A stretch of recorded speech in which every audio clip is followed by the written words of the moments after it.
Hello coders, good afternoon. Sorry I'm a wee bit late, I was playing around with a database because we are now content stocking. That's incredible, we're now content stocking on the site, which means that you'll be seeing more courses and tutorials on the site, on staging, and then I've got a database import script that imports the database from staging to my local environment, so we'll take a look at all of that today.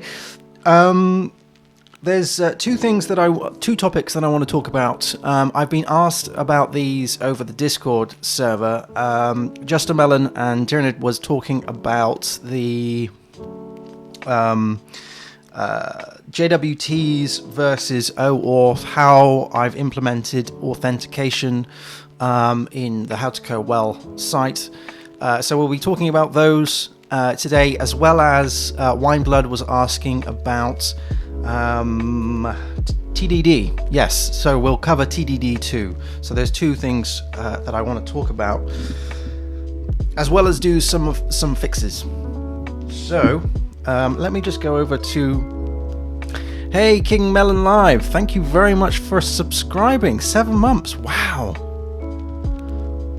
thank you very much, thank you, really appreciate that, and all the emojis have gone off, thank you. Brilliant. Let's take a look at the code. Wow, that's awesome. Thank you very much, buddy. So, what we're going to do, okay, whilst I talk through, we'll do the JWT's oAuth thing first. And whilst that goes through, I'm going to run a test because I've just updated the database. So we're going to run the tests whilst I go through this. So, okay, so this project has been in development for many years, and I've changed the security layers quite a bit.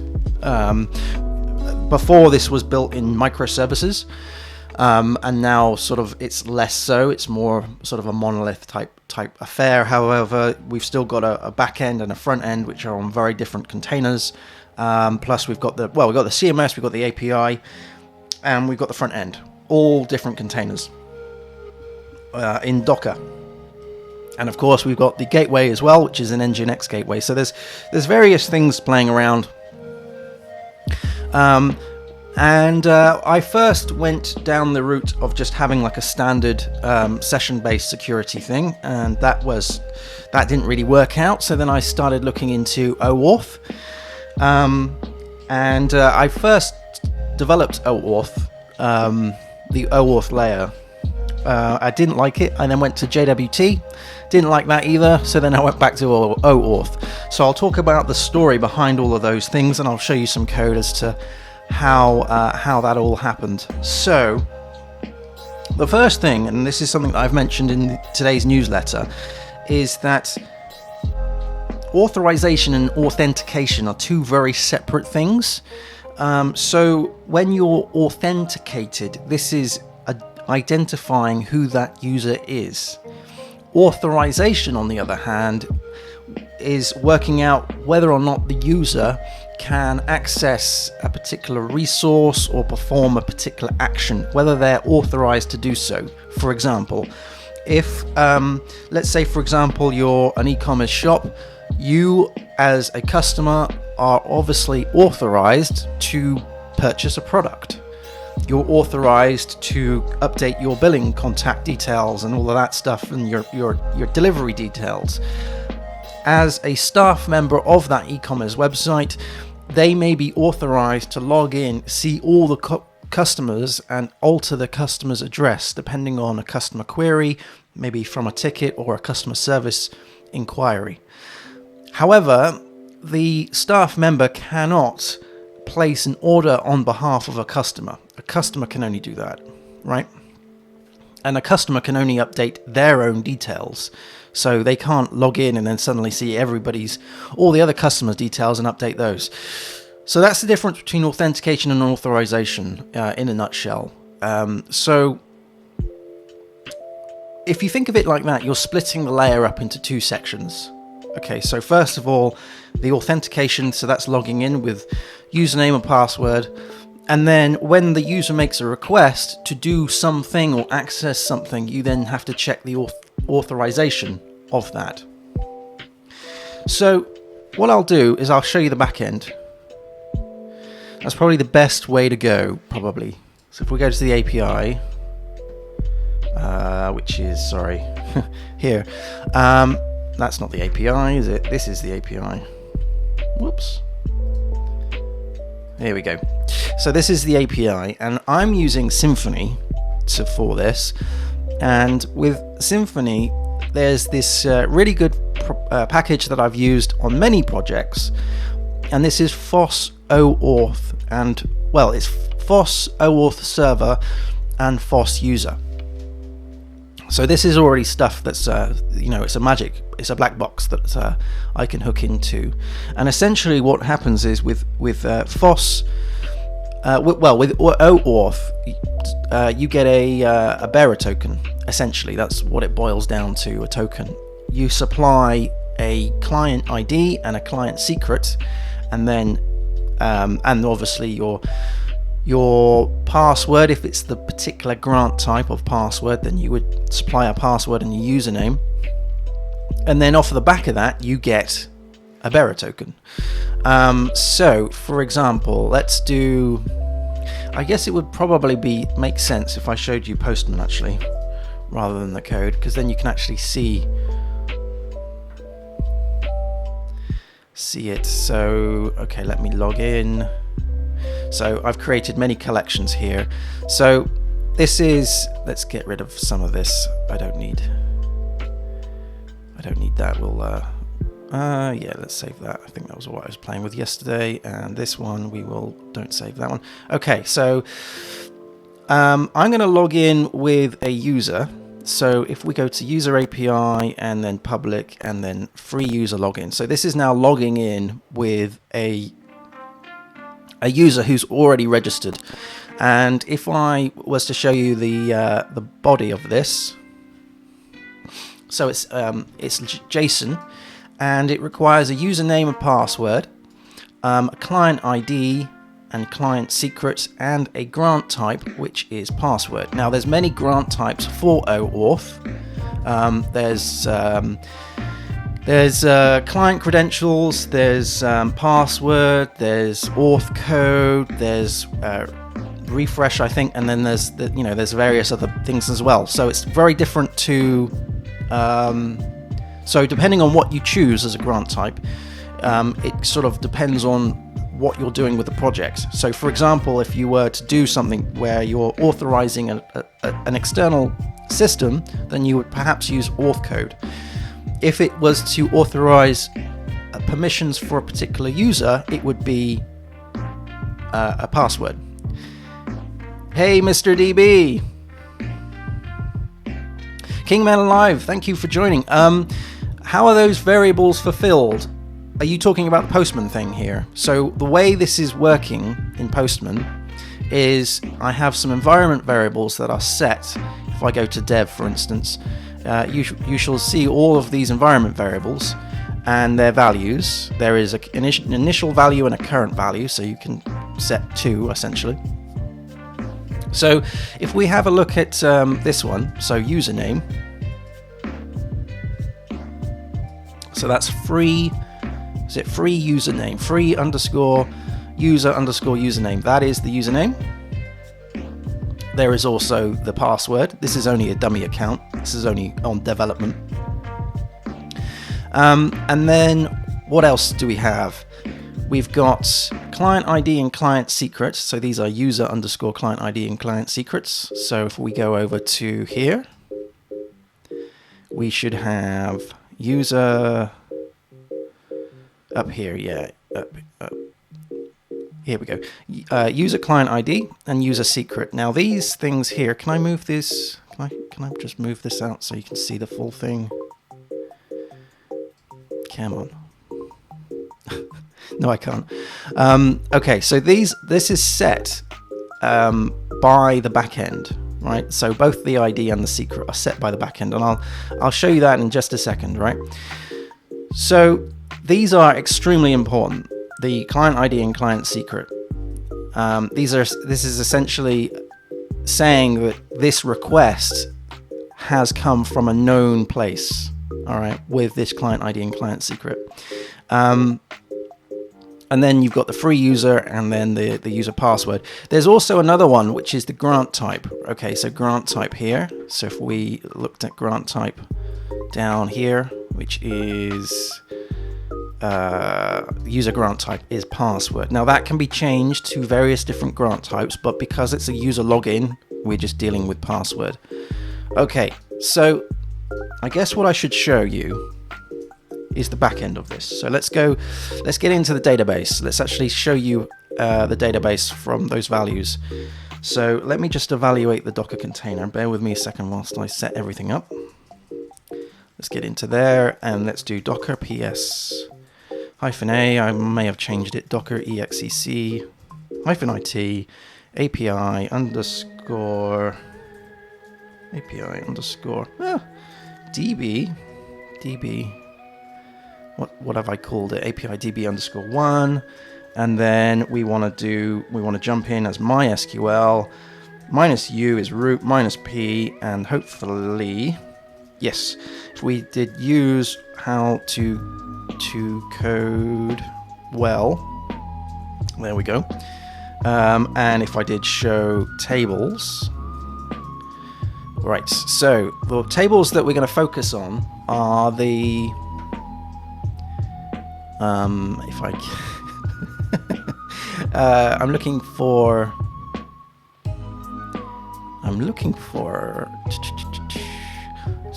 well, there's obviously the user that has the username and the password. Then there is the refresh token. There should also be, oh wait, hang on a minute. I'm gonna have to wait until this goes through. Bear with me. That's a shame because this is running through integration tests, I think. API tests, it's dropping the database. That's why these tables are missing. Silly me. Yeah, that's what I was missing. I was missing the access token, the client. Okay, we're gonna have to wait until these tests run, unfortunately. I might just be able to stop them and then do a let's do a DB, a make DB import or something like that. DB import. That's my new little fancy code there for importing staging in. So let's now use and show.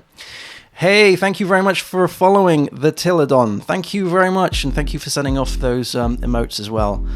So today we're looking into oAuth versus JWT. It's a question from the Discord server, and then after this, I'm going to look into TDD as well, and then we're going to crack on with some code. So I'm just showing at the moment the tables for oAuth. So we've got the access token, we've got the auth token. Auth underscore code. Sorry, we've got we should have client somewhere. Where's that? Yeah, client. Sorry, my eyes. Client. That's super important. And then of course we have the user. If I was to do describe of clients, this is probably the best place to start.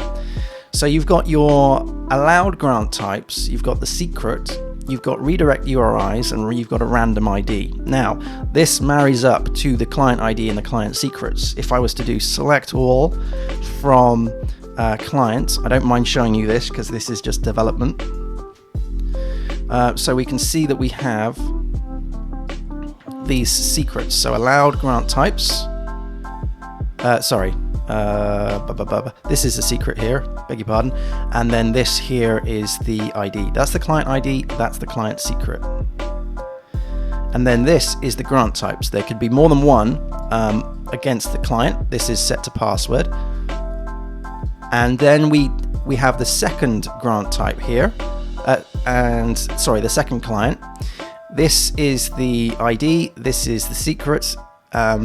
This is a different grant type, which is client credentials. This is logging the front end into the back end. So when we're pulling down all of the content from because it's Gatsby, it's making API requests to pull down the courses and the tutorials. This is the stuff that gets put into the header to verify that that is correct. Again, this is only dummy data. That's why the client secret and client ID are as they are.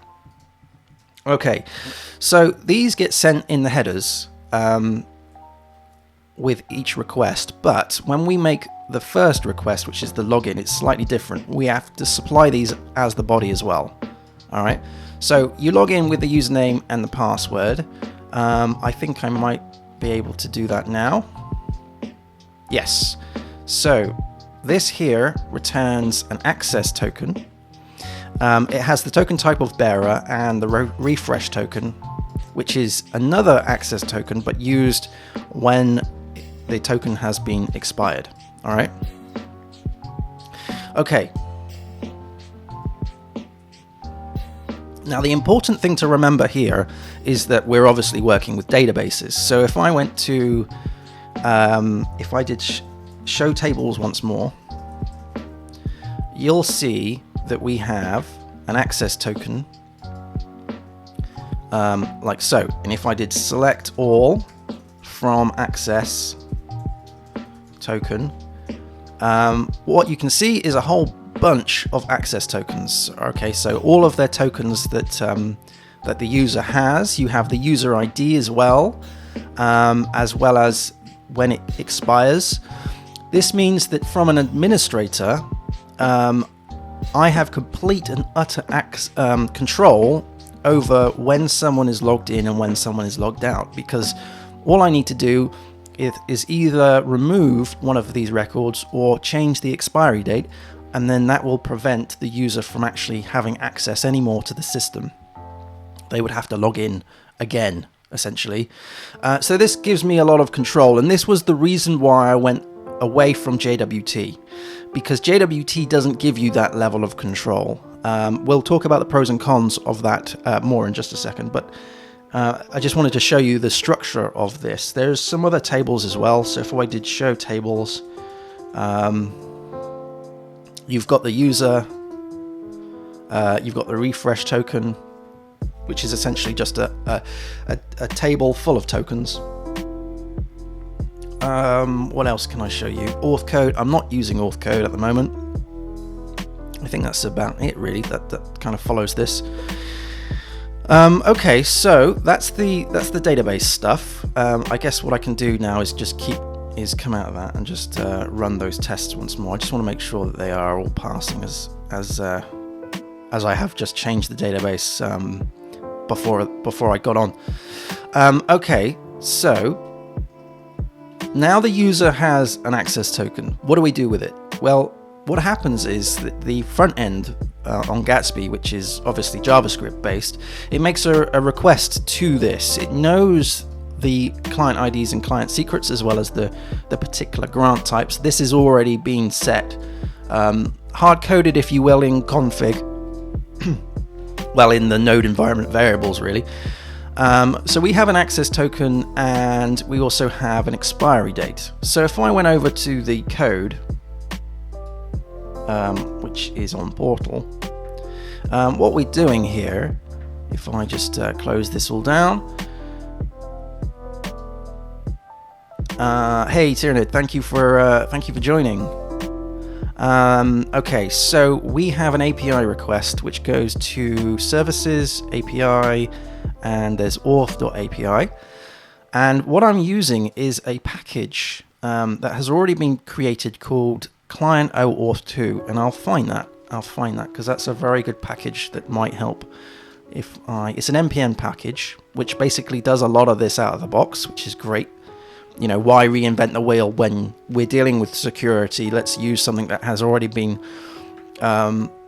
built and is battle tested. So I'm just going to take a look at my package.json file here and find that. It's in dependencies. Let's have a look for client. Client oAuth. Okay. And what I'll do is load this up on JS. Here we go. That's the package. and I'll put this into the chat for you. This is a really good package to use. So you set it up like so. npm install client oAuth 2, and then you save that. And essentially, this is what you do. So this is, with this package, you can authorize to various different oAuth services, or I shouldn't say services. You can authenticate to other things that use oAuth, such as GitHub. So this is a GitHub example. Again, you put in your client IDs and your client secrets. So that's as I showed you in the database. And then if I was to go down, it might be worth showing you on my code actually, because I have tweaked it somewhat. But this is, yes, so this is doing owner get token, and then you pass in the username and the password. It returns a promise, and that promise contains the access token and the token type. This is how you would do it through client credentials. So obviously slightly differently. With client credentials, there's no username and password. You can also use it as to get a JWT grant type. Now this is where things get a little bit tricky, because now we're talking about JWT within oAuth, which is still possible. So I guess what I'll do is I'll show you on my code. It's probably easier. So we do a setup of a new client oAuth. We pass in the client ID and the client secret, and this is the access token URI. So this is the actual link to that endpoint. And then the login code is pretty straightforward, in the sense that you pass in the username and the password.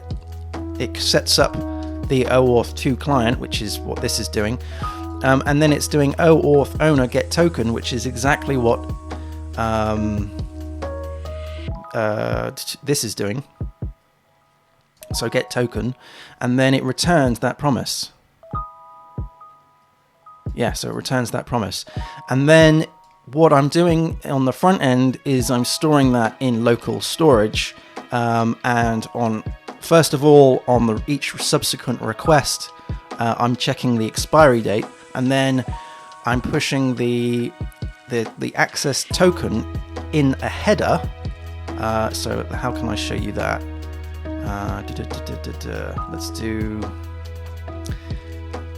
Let me show you that, because that's like the next piece of the puzzle. I'm in the right project yet. Services, API, and let's do one from the user API. Here we go. Get enrollment. That's an example here. So you pass in the user. Now the user already has the details from that for the access token. I have a little helper here called secure headers passing in the user, and this will set up the headers. And if I open that up, which is, where's that going? Here we go. So this just sets up it gets the token from the user credentials, and then it puts them in as bearer token. So that just returns a JSON object where we have what we need to accept, the content type of the request, and the authorization. This is essentially, if I was to find, let's do admin, get user by, headers, authorization, nope. Oh, that's inheriting, that's not a good example. Get user by ID. Yeah, all right, so essentially it's like this, right? So it sets that up. With Postman, you can do some special funky things where you can sort of inherit your authorization from the parent. But essentially what's happening, if I was to go on login, for instance, what's happening here is that you see this test thing here. What's happening here is it's saying in JavaScript, let's get the data from the response as JSON. Okay, so this is going to get this and then look for data.access token. So you can see that if that was a variable, if that was assigned to the variable data, which which it is here, so data is equal to the response, then we can get the access token. The clever thing here is that we can do pm.environment set user token is equal to that value, which means that every time I make a login request and I get a new token back, this is actually being set as a user, as an environment variable. So if I go to dev, hang on, I'm on staging, aren't I? If I go to staging, if we take a look at the user token, see that is the same token as what we have here. And again, if I hit send and then went to staging and had a look at this, that's M, so that starts with NMZ. That should be NMZ. Yeah, which means that now I can make, I can make API requests as I would from the front end, but through Postman. Which means that I'm not having to deal with the front end. Yeah, so Postman, definitely recommend playing with if you haven't done so already. What else? So I guess we should talk about. My decision of going against JWT, because that was a tough one. Because JWT is amazing, and I say go against it. I still have JWT in my project, so there still is JWT stuff in here. And in fact, there was if we went to composer.json, I forget which package I'm using, but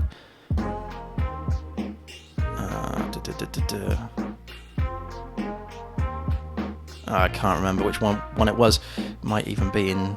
It wouldn't be in there. Anyway, so JWT is fantastic. Okay, and I was using it more because of the microservices.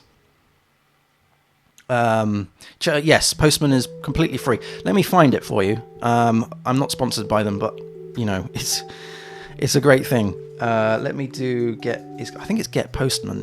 Get Postman. Is that right? Get Postman. Here we go. There's also another one I think called, is it Postwoman or something like that? Anyway, that's where I got it from. It's completely free, and if you pay for it, you can do some really interesting things, sort of collaboration stuff with your team, which is great.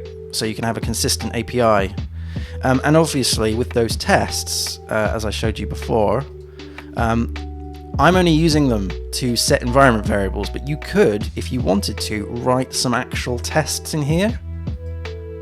As in acceptance tests, if you wanted to, and you can also call upon other APIs within the code. This is a complete JavaScript environment that you can play with. And then down here, there's like various snippets of what you can and can't do and all of this stuff, which is really, really good. What's the authorization tab used for? Okay, so this one here, you can set various different ways of making authentication, setting authentication. So at the moment I've set this auth from parent, which means that it's set up here in, it's here. So if I did, I forget how I managed to do this, but there is a mechanism that you can do on the parent collection, which means that all of these change if they inherit from there. There must be there's share collection, create a fork. I'm looking for like a mock collection, monitor, edit. Yes, so you can edit the collection. So I'm now editing the collection, and on authorization, what I'm doing is I'm setting. Yeah. I remember this. I remember doing this. So for the admin, what I was thinking of just creating like some environment variables specific to the admin,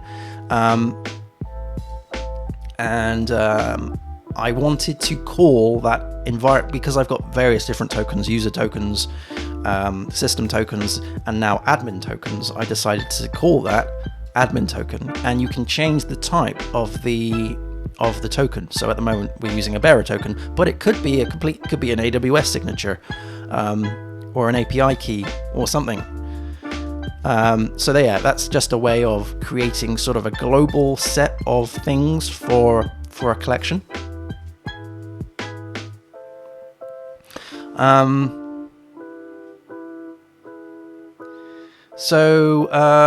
Great question there. The Tilidan has said, why do you use Postman when you can do it in Phpstorm as well? I know it's easier, but if you do it in Phpstorm too, you can add the requests in your project too. Yes, I did start doing it in PHP. There's a requests sort of plugin, isn't there, in Phpstorm?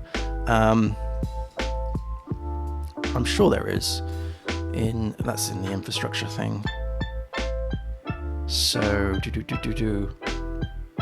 sorry, I'm just getting back to the right right project. Yeah, I'm sure there's like a requests.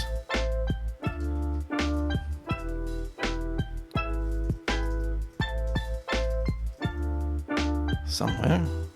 HTTP requests. Yeah. That's just the editor, of course, but yeah, I can't remember which button it is, but there is a way of doing it. Why did I choose against doing it like that?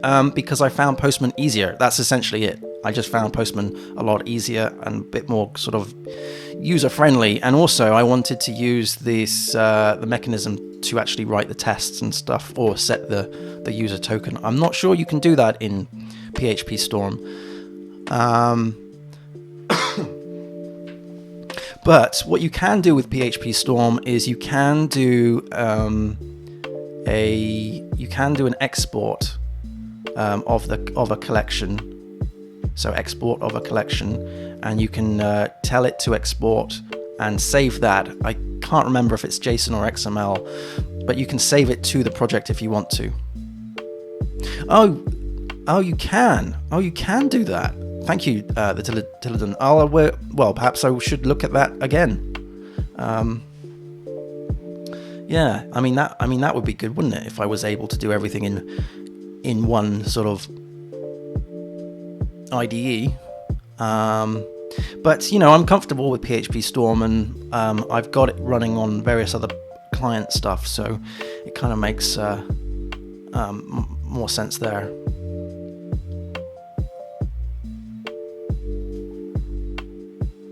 That's a very cold cup of tea. Yuck. Okay, so JWTs and oAuth. So this goes back to what I was saying before about authentication and authorization. So the way I have it set up is that there's obviously this bearer token jazz stuff that goes on, and we save that locally. And then we push that up into the headers. That's fantastic because I have complete control over the access tokens. So if I wanted to take someone off, then I could remove that from the database. You can't do that with JWT. JWT, there isn't a record that you can save to a database. There isn't a centralized sort of record for that. Not unless you were to save the whole JWT and against the user record and all of this stuff, but that's not really how it's supposed to be. A JWT is, in my opinion, is more of a sort of a dynamic one-time token, rather than something that you would store in a database. So the project, I should sort of caveat all of this by saying that the project has evolved quite a bit. We were dealing with microservices, and we had like many microservices. I think there was like 4 or 5. And the way I was planning to do this, if we were to carry down that route, is to have oAuth sending a password grant type bearer token, and then that would be saved. And then the backend in the microservice world would be handling JWTs and sending JWTs to various different microservices. So this would be done in the background rather than in the foreground. That's all right, no worries.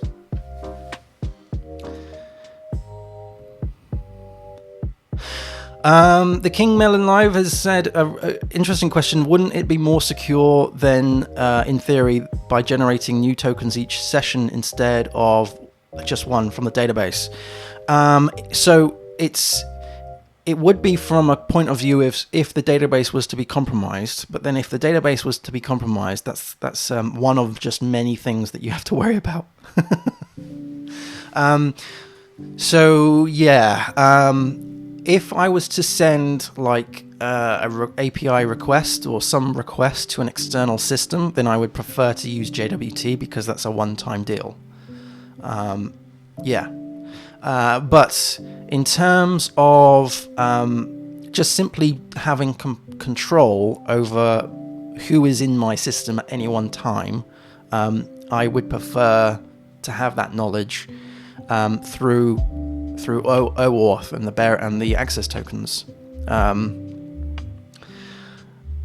So there is a caveat to this, of course. You can send JWTs across as a bearer token from oAuth. That's the only other sort of caveat. You could do that.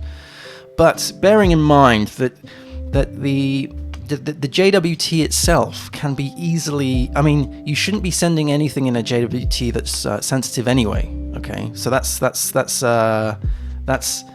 point number one, right? So if you put anything in your JWT that is sensitive information, even if it's something like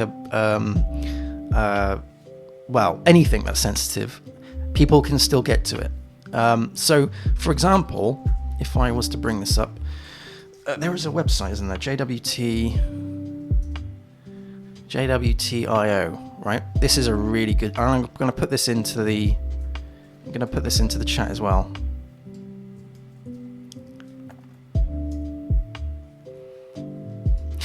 Yes, you could do that, King Melon Live, but there is no way of disabling them from getting in, unless you were to modify the sessions. Okay, so but then if you were to do that, of course, you would be limited to not using to having sessions just into the database.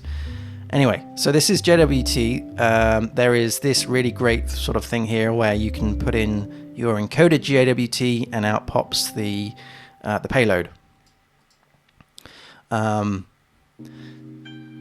So the way I was planning to do this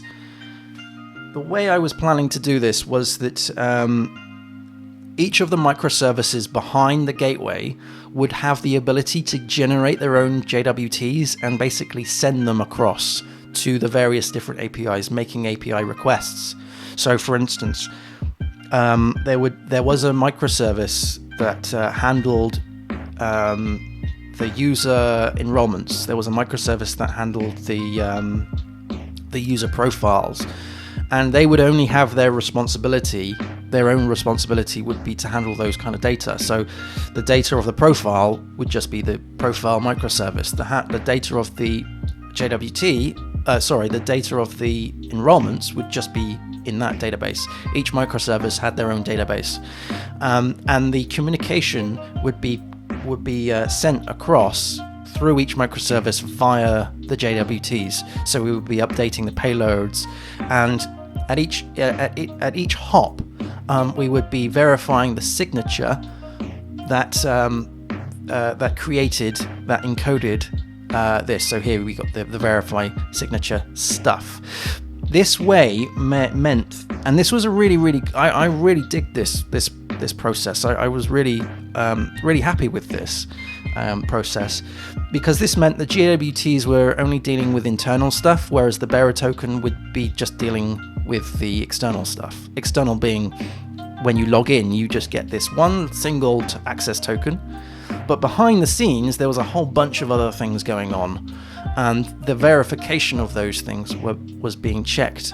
It's the authorization part of this. So the JWTs were checking the authorization. Are you authorized to enroll in this course? Do you have the right subscription level? That kind of thing. And all of this information would have been sent via the payload from one microservice to the other. We're not really dealing with microservices much at the moment in this project, therefore I've dropped JWTs. However, I still have the ability to generate a JWT if needed. the thing is, I keep seeing projects use JWTs in the wrong way. Like people storing JWTs on the front end, and as long, you know, if you're not verifying the signature at every stage, then it's and that is your level of authentication, then that can be troublesome. They've got pros and cons, you know, on each thing. Like I said, the pro here with the JWT is it's a dynamic one-time deal type stuff, as long as you're not saving it anywhere, which is perfect for microservices. Anyway, I put in I'm going to have a little look, because in Discord, I'm sure I put in a link, if I find it. New announcements, Discord, resources, here we go. I'm sure, let me just bring that over there. I am sure somewhere I put in a link that discusses this in far more detail. Yeah, here we go.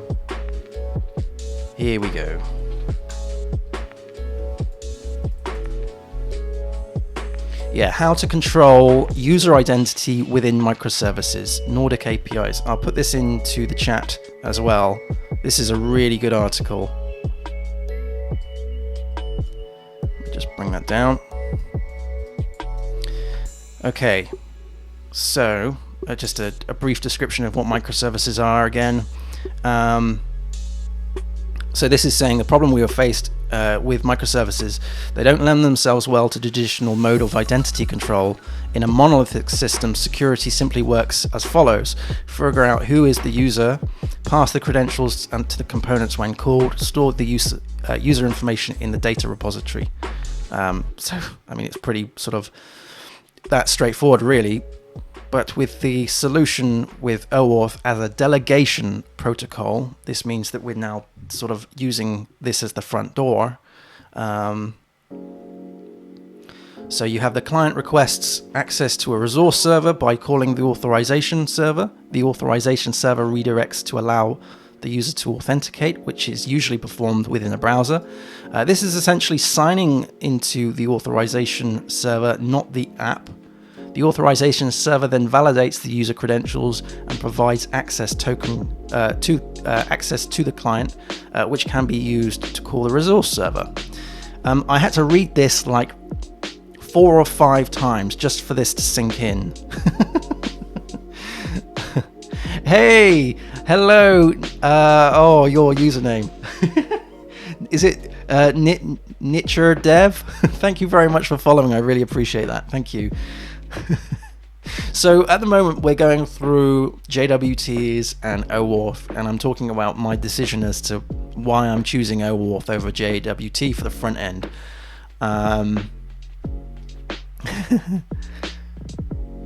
So this is a good diagram. It shows you sort of the way the sessions are handled. See, you've got the authorization server, you've got the resource server. This is, you're trying to get stuff from the resource server. And then using JWT for oAuth access tokens as well. This sort of shows you that. And then this is a good talk. Definitely listen to this. This is really good. It's in that link as well. And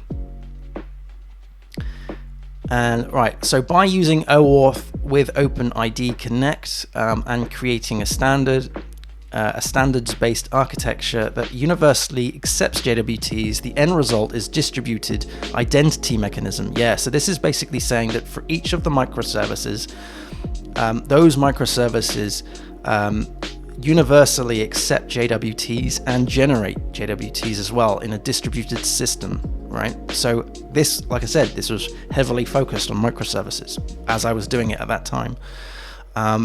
It's not so much now because we don't have, I think there's a couple of microservices I'm dealing with, but we're not really doing JWTs for those because they're kind of inbuilt, sort of in-house. Creating microservices that communicate well and securely access user information can greatly increase agility on the system. Yeah, so the really good point here is that I was trying to work out, and I've got many pieces of paper where I was drawing the authentication server and how we would access that through microservices. Like for every request, we would have the microservice would then have to request to the authentication API and say, can this user do this? That would become a database call. And that was just, I got to the point where it was locking up the system because there were so many requests going backwards and forwards. This is me, by allowing each microservice to handle the JWTs, it means that it's distributed. It's a distributed authentication layer, which is brilliant. But like I said, the project evolved, and there was no real need for all of these microservices because it's all now in one simple API. I say simple, in one API rather than many APIs. There's only one of me. That was the ultimate choice as to why I turned away from microservices. There is only one of me. I don't have a team of people, unfortunately. So managing that was a headache. So yeah, I hope that answers your question as to why I turned my back on JWTs. Yeah, so essentially to wrap this up, what we have, if I go back to the code, in here, in the portal, is when the user logs in, what we do, if I go back to here, we return the promise, which is the token that gets the access token. And then if I was to go through, what am I looking for? I'm looking for the form, the login form. Yeah, here we go. So we log in, and then we get the response, and we return that response back. We then set the credentials, and then we redirect to the account. So when we're setting the credentials here, this is a little helper which gets the user out of local storage and then saves the user back. Yeah.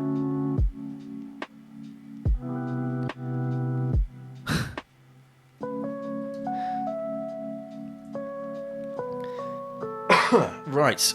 Okay, so the next question was to do with TDD, right? So that was Wine Blood talking about TDD and how TDD, how to understand TDD. It's a total mind shift. This is where you're testing first and then you're writing the code. Something completely and utterly bizarre. When I started learning it, it was just like, what? Why am I doing this?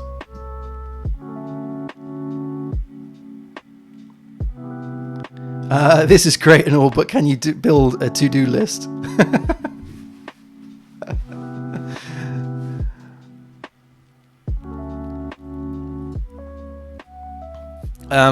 So we have, I think, on this project, we have 241 tests, and they're all passing, I think. Most of these haven't been created in TDD style, but I think what I'll do is I'll target a bug or a feature, and then I'll TDD it. Okay. Thank you, Wineblood. To specify my question, I get the concept with TDD. I don't see how it's meant to be applied in practice. I've tried at work and it just doesn't fit. I think it would probably be a good idea if I gave you an example, right? As building something. Let's take a look at, because I really should write some code. Let's go to my burn down list. Right. Can't really do those. Let's have a look at the backlog. Is there something I can do? it would be handy if there was like something completely fresh. Make an API request, change, create email confirmation link. I kind of want to deal with something that is sort of Stripe stuff.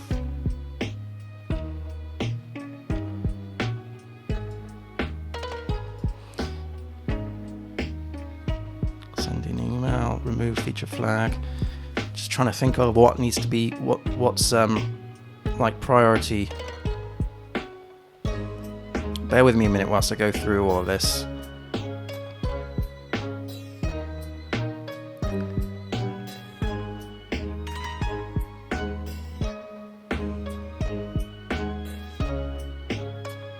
Create password for resetting, create a for validating confirmation.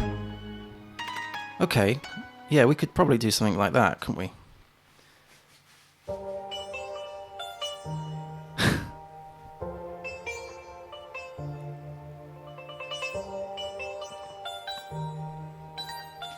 Yeah, sorry.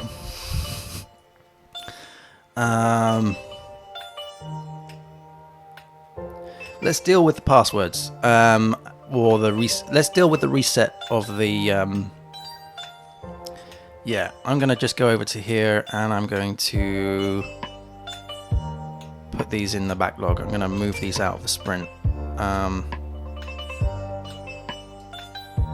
Somehow, how do I get rid of them?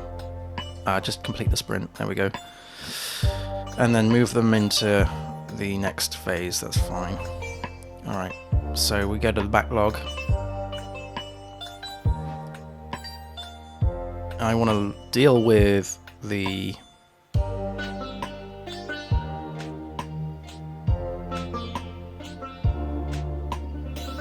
could deal with that one, couldn't I? Call to update profile. Create password, page for resetting. That needs to be done. I'm just trying to think. A lot of these things rely on other tasks, so it's going to be a little bit messy.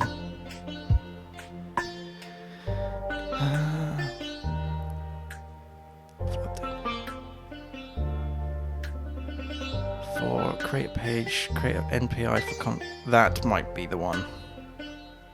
Validating confirmation token.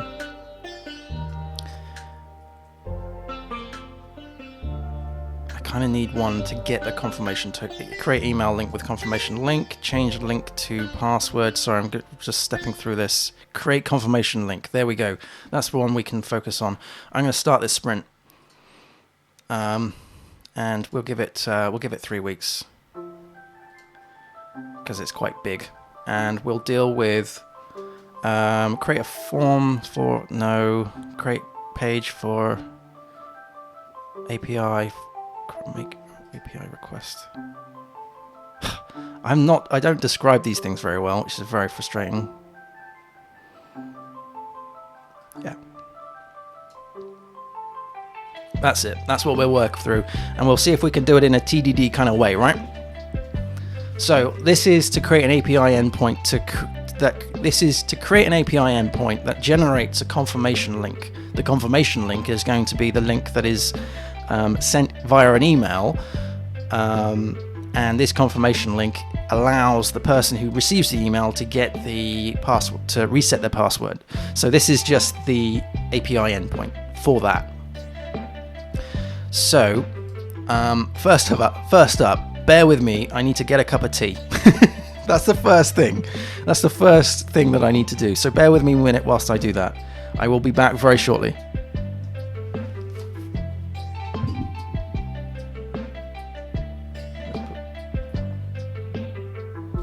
I'll be back very, very shortly.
Okay. Give me a second whilst I put the tea down without spilling it. All right. Where's the button? Which button? This one. So I've got my cup of tea. There we go. Cheers.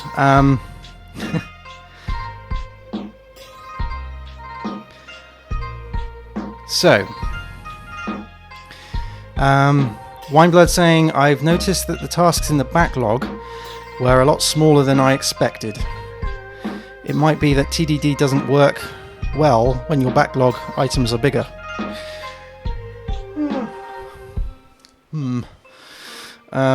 I think that might be due to the fact that I haven't actually put all of them in.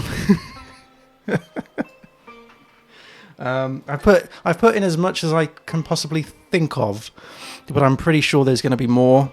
And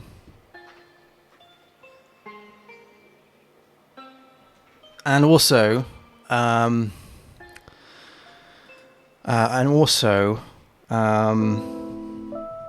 yeah, I don't spend a lot of time on this, unfortunately, as much as I would like. Anyway, I've discussed this before. Anyway, so what we want to do, what is it that what's the task I set myself? Okay, to create an API endpoint, create an API endpoint that I can't spell that creates a confirmation link. All right, so let's just fill this out a little bit more. Okay. So before we actually write the code, let's think about it. So the API, and we're doing this in a TDD way. So API, okay, so what's the API endpoint? API endpoint is going to be something like / API / user / password link, maybe, I don't know. I'm just thinking out loud.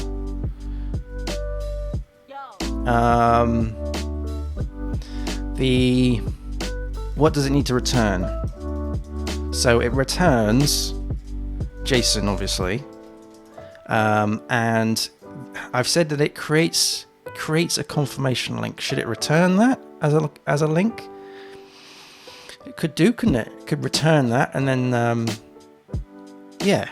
So it returns JSON with the link that has been created.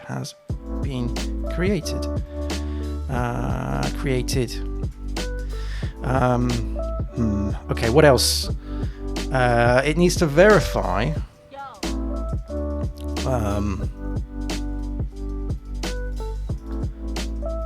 that the user is correct. Obviously. Okay, I think that'll do for the hit list.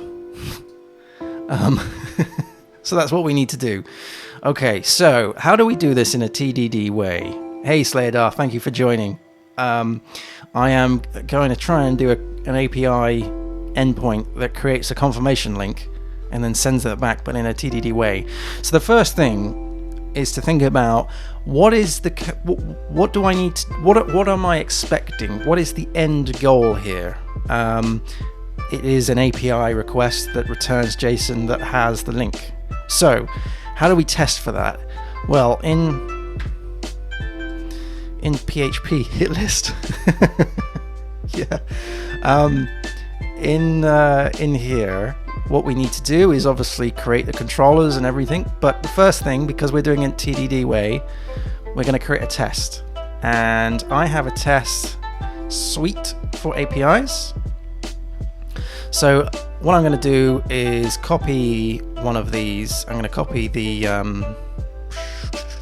let's copy the this one. It doesn't really, the profile one. It doesn't really matter. I just want to copy something.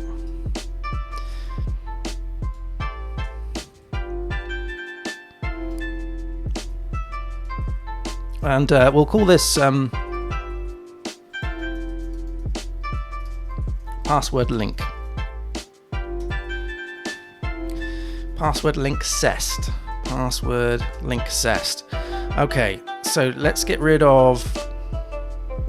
Let's do a little bit of tidy up first up. So this would be password link. no need for that. And this would be password. So this is going to create an API request to the defined endpoint. So this would be API user password /link. Yeah, so that's gonna. Have I spelled that wrong? Of course I spelled that wrong. Of course I spelled that wrong. Now, how is it going to be? Is it a post request or a get request? It's going to be a post request. Okay, good. So this is a test. This isn't writing the code that actually fulfills this. So this sets the authentication. So this does a login for me and then gets the bearer token off of that. It's just a sort of a helper way of doing it. I want to be bearer authenticated by a certain user. Doesn't really matter. Let's do a JSON encoded data. What do we need? What do we need to post up? I don't think we need to post anything up, to be honest. I don't think we need to do that. I don't think we need to post anything up. It's just a post request to that API endpoint.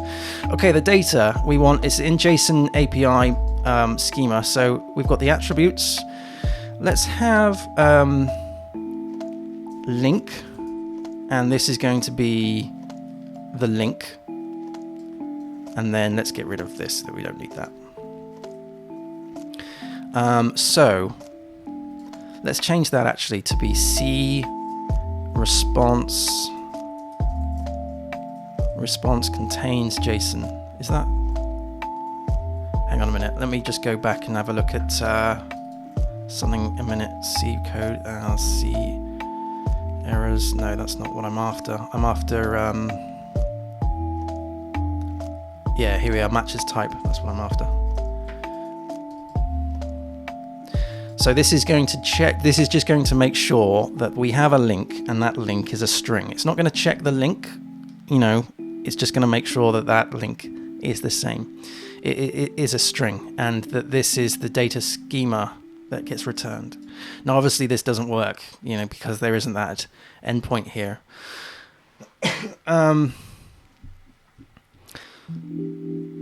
So let me just tidy, that's all fine. That's good. Okay, right. So if we were to run this test, it would fail. So if we copied the password, the group, sorry, and we went into the code, let's get into the container. So let's do a docker exec into bash, and then let's do bin console, codesep, run API -g of that group.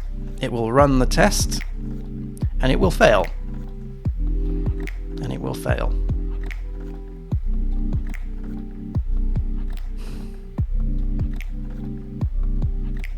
He says, as we wait. Yes, it fails. It fails because there's no root for it. There's no root found. So what we do is we create the root. So we go to src, we go to controller, let's create a controller. I'm just going to grab one of these controllers and then copy it over. So this is now going to be password, password link controller. Okay, good. So this is API password link. Let's get rid of some bits and pieces here. This should be API user. What did we say it was? API user password link. Password. That is going to be link, and that is going to be link, because we might have different. We might have different API requests in this file. So this sets the base root. Let's do password here. Password. Actually, thinking about it, we don't need to do this, do we? Let's do it. Yeah, let's just remove that. Put that down in here. There's only going to be this one call in here, I think, for the time being. So that's fine. Let's just tidy up my mistakes. So let's get rid of that. This would be password.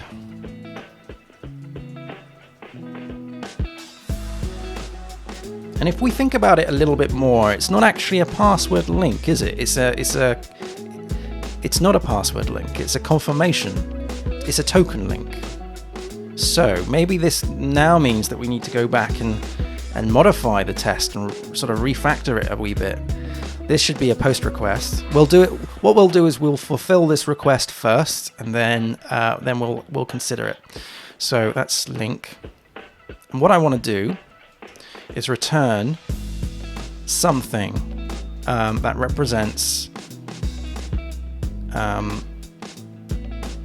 can't see it there. Which represents the return that we're after. So let's do. I think I've set it up so we can do message. Oops.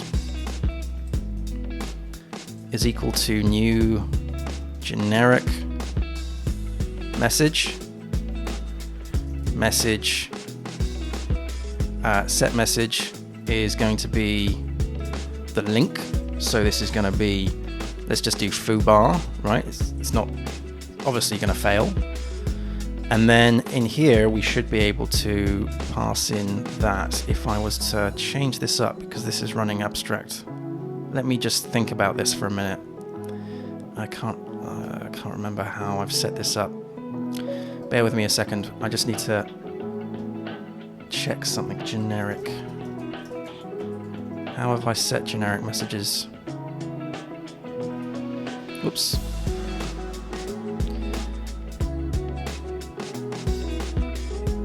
Generic. Here we are. Generic encoder. That's what I'm after. Good. So we get the JSON API here, and this replaces that.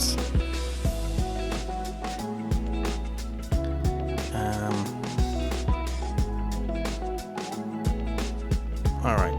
So let's now update that. Okay. Good. Good. Okay. So we got the endpoint. It's running a post, and it's just returning a message. So let me run the code again, run the test. So before it failed because it was a 404, right? Because it was a 404.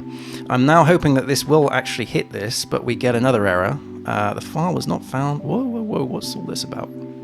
Hello, what's going on here? The autoloader. Oh, this is because this is something completely different.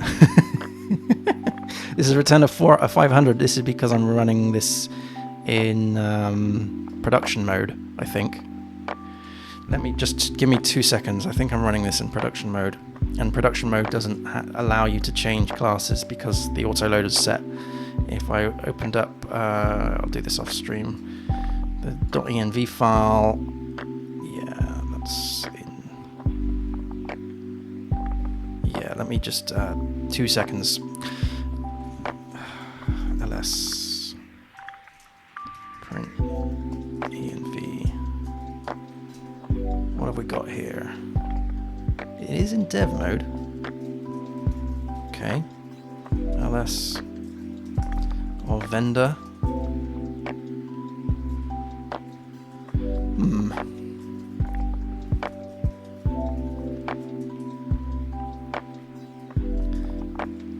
Strange. Something's a little off.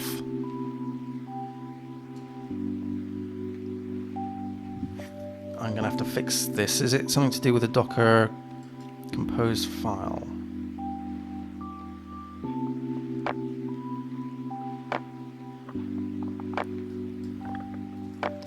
I will be able to detect this actually by having a look at Docker volume. Sorry, I'll get back to it in a minute once I fix this. Dev. Is it because this is? Do I have? Yeah, I do have Composer. Can I do Composer install?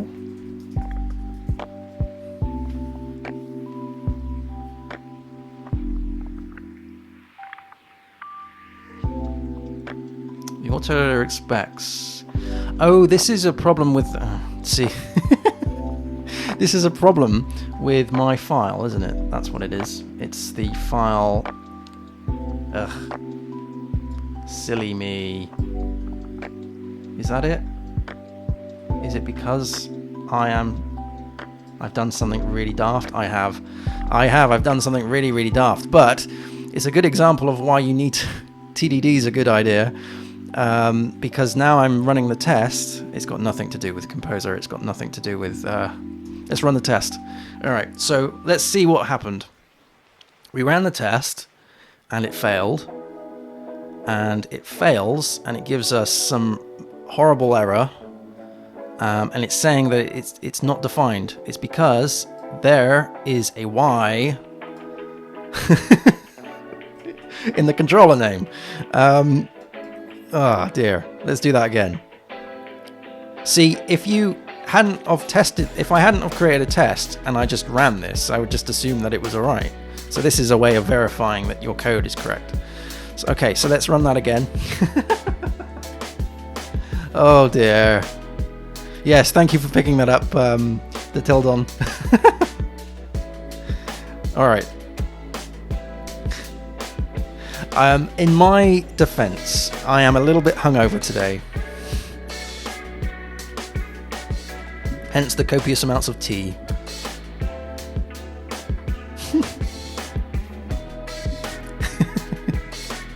Okay, what have we got here? Okay, so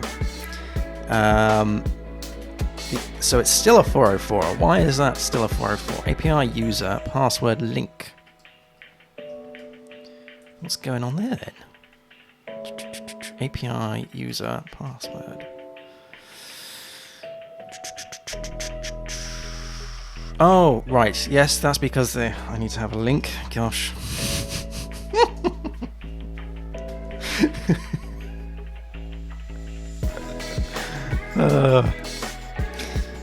Another great example of TDD is to you think about the code before you write the code, and then you write the code wrong, and then you run the test and it fails.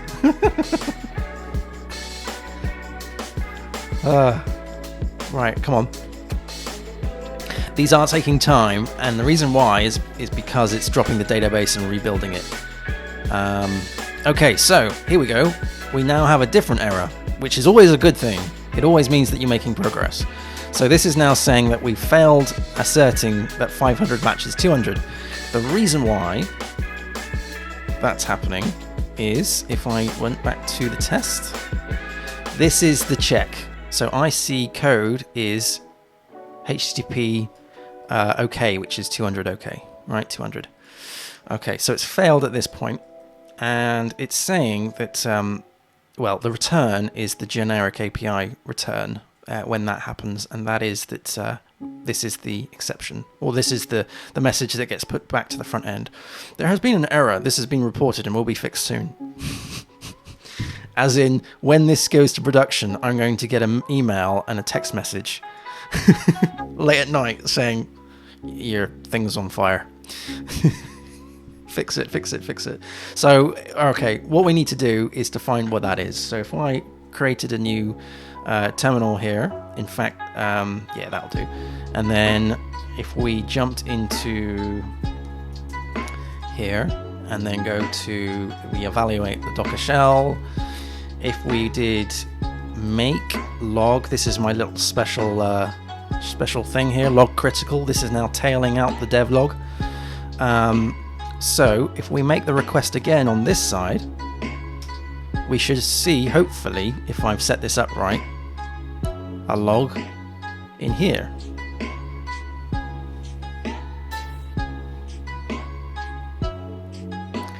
He says, yeah, here we go.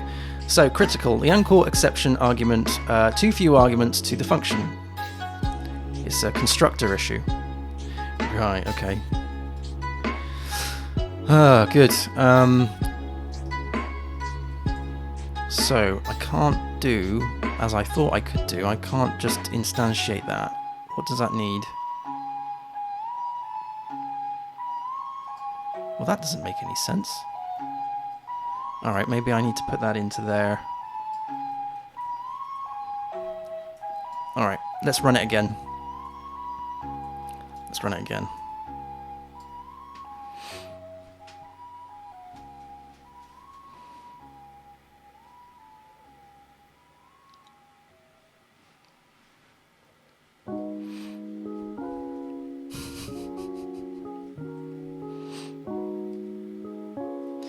Come on. Okay. What have we got here? Excellent. This is what I'm after. Let's bring this down. Let's make a little bit more room. Okay, so now we have made that request. We have a 200 OK, so that's now passed. But what we're doing is we're comparing the response of this. So this is saying API, this is going generic message, and then the message is foo bar. But what we want is something completely different to that. We want to see that link, we want to get a link. This is what we're after here. But the way the system is set is that it actually returns a message. So actually what I need to do is change this a wee bit. This needs to be so we're going to change the test to adhere to the response, just because this is how I've set the rest of them. So this should be message. Is it supposed to be, yeah, data, I see, data attributes link, and this is the return, data type generic attributes message foo bar. So that needs to be message. So now if we run this again, hopefully we should have something a little bit better coming back.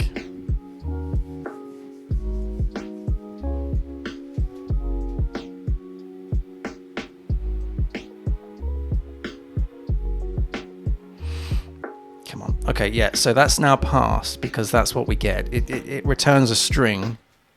Okay, so that's the first test that we've done. Okay, so we now can make a request to this and it returns a string. So the second test is to verify whether or not I can do this as someone who hasn't logged in.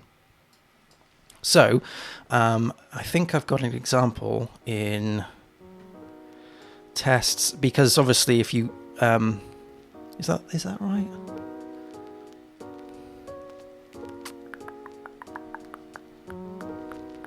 Yes, so you need to be logged in to do this.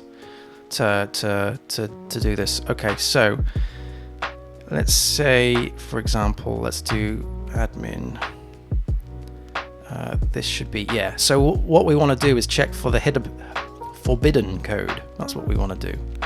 So we're going to create that. We're going to just copy that, put that into here. Is this right? Just thinking, password. So there's two things here. There's one for requesting a change of password when you are logged in, like I want to reset this password.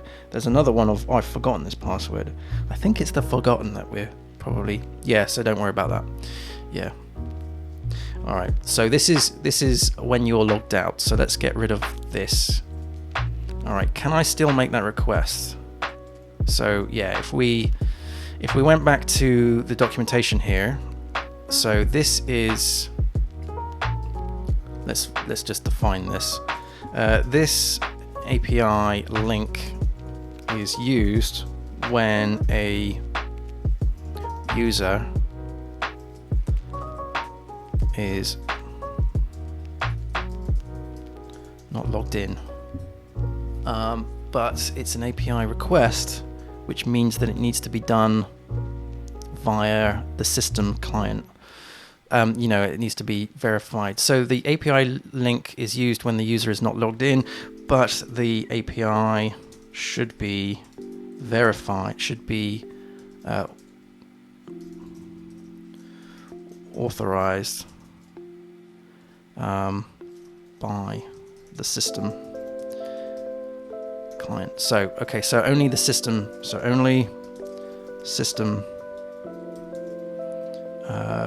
clients can make this request. This request, let's just put this in English. This request cannot be made without a token. Okay, so the API link is used when the user is not logged in. The API endpoint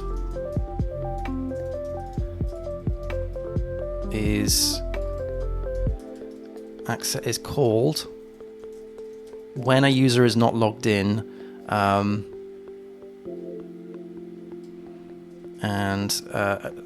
it's only system call clients can make this request. The request cannot be made without a token. Okay. And we'll also put in a little bit more. This is for the forgotten password feature. All right, cool. All right, so now we've laid out a little bit more detail here. We can now start plugging in a little bit more of the testing. So for one, this can't be made without a token. So if we were to do this without being authenticated, then let's create another test here. Then we should hopefully get a 401. So we shouldn't see anything in the response. So that's not here, and we should also get a forbidden 403. All right. It's either a 403 or a 401, I can't remember. So this is no token request. All right, so this is checking my firewall rules to make sure that I can't do this. So let's run both of those tests again.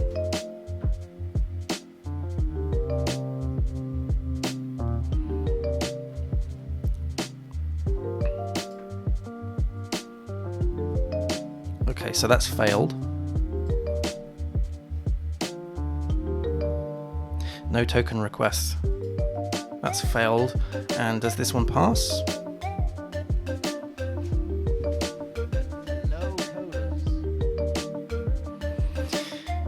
Hey, Eddie Bility. Awesome username. Thank you for joining. Thank you. So we got a failure. Edibility saying, how long have I been coding for? Since, 2 decades? On and off. Well, I should say on and off. At the start it was on and off. That's when I started studying. Right out of grammar school. I'm now 36. So, am I 36? I can't remember my age. Jeez. So this should be failed asserting that 401 matches a 403. Right, it is 401. I thought so. I thought that was the case. So this is access denied.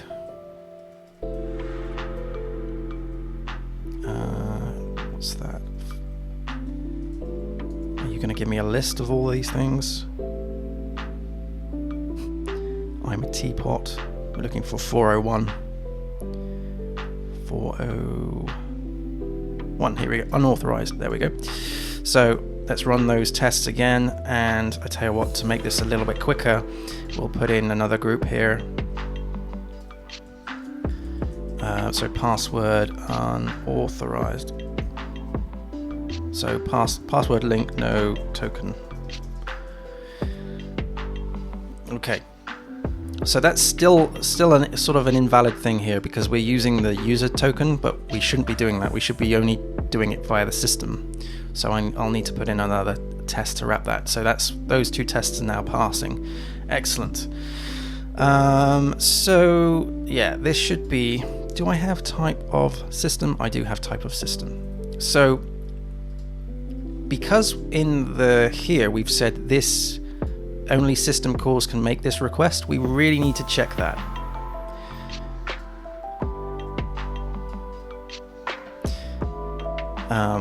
So if we ran a test like this again, so it's still unauthorized. So we're going to make a test. We're going to make a failing test with the bearer token. With a bearer token which isn't a system. So this should be password link incorrect token.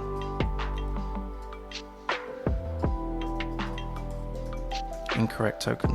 Because it should only be done... can't spell incorrect. Should only be done via the system.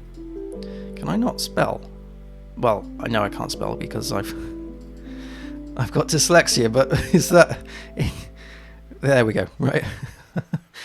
Send post to there using the monthly. That should return a 40, either a 401 or a 403. This is a failing test. If I was to just run this, so in sort of here, like that, then this will hopefully fail, because I haven't created any code to verify that this was done via a system call.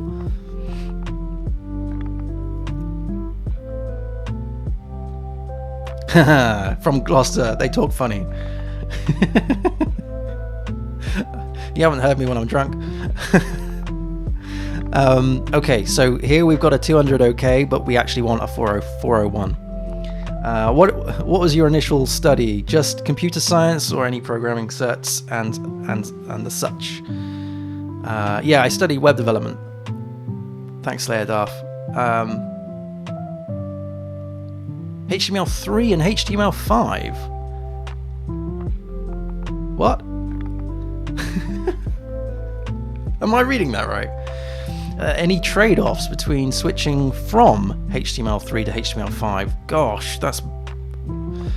HTML3? Phew. I can't even remember when that was around. I would say yes, definitely, because there's so many changes from HTML3 to HTML5. But trade-offs? Do you mean like any negative things from going from HTML3 to HTML5? I can only think of positives. Like, all the browsers will run. Okay, so this is incorrect. So this is because we've done an incorrect token request. We're authenticating by... this user here. So in order to get this to work, I would need to check the user. So we would do user. User is equal to this get user. And if a user has created this request, then this is an issue. So if we do if user is an instance of user, then what we do is we return this throw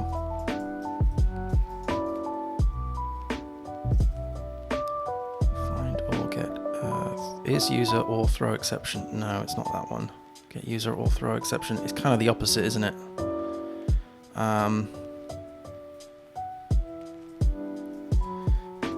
Create access denied exception. Here we go. Passing in the message of you cannot access this endpoint. Something like that. Doesn't matter. Just, they just can't do it. I don't want people running this endpoint. This is an internal thing. Right, what else is there? Return value is expected to be Symfony. Oh, I need to throw this.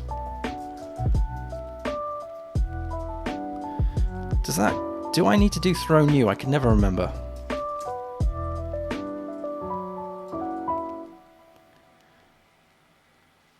Not found in password. Oh, this is this. Is that? No. There we go. No, I don't have to do that.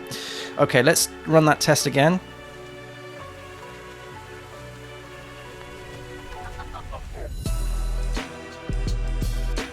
Have I spelt that wrong? Endpoint. Oh no, I adjusted it. Yeah. Tell where my mind's going. I need to go back to the pub.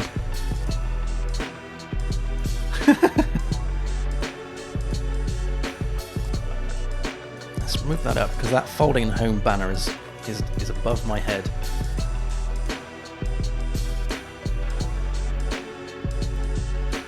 Okay, something's gone badly wrong here. What's going on? 401, the actual status code is 200 OK. Strange.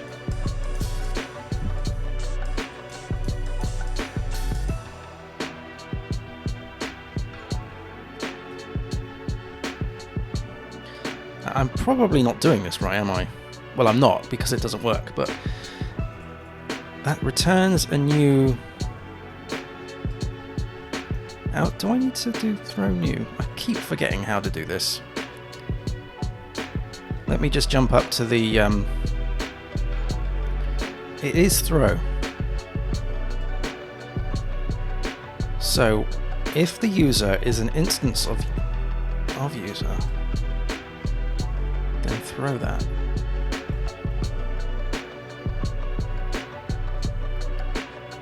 But I see response code is 400. Expected 401, sorry. The actual is 200 OK. And yet we're passing in an access token.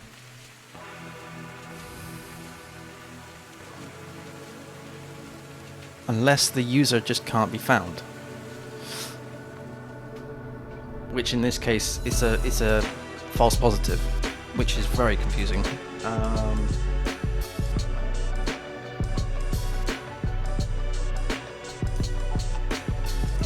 Let me just quickly do something a minute. This is a dirty little hack. I'm just going to var dump the user gets. It's a dirty little hack. And I'm going to go to Postman and I'm going to run this test against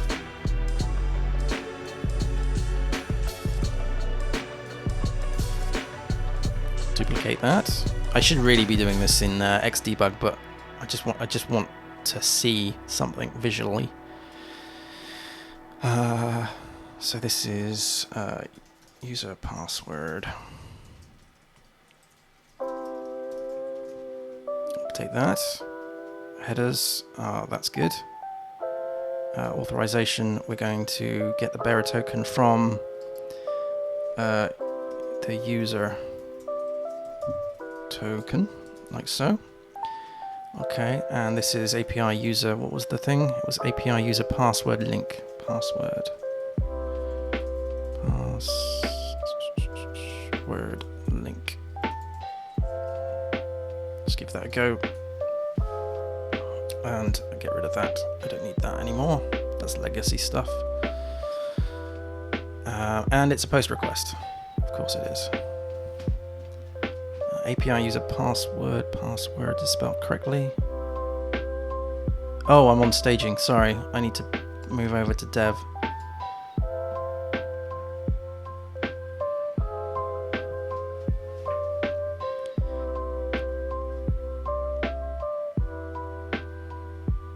So it's requesting a grant type. So if we logged in with a user,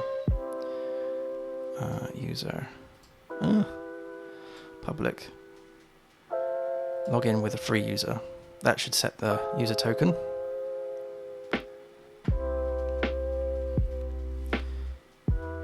It takes time. It's when I'm running on dev, because we're Symfony, when you're in dev mode, doesn't deal with it doesn't cache like it does on you do not have the necessary permissions. So that is correct, because this is the 403 forbidden. So apart from the test, not actually, that needs to be 403. So this is forbidden. This is confusing because this should basically be doing the same thing. Apart from this test was type user free. So it's essentially doing the same thing. Let's just do that.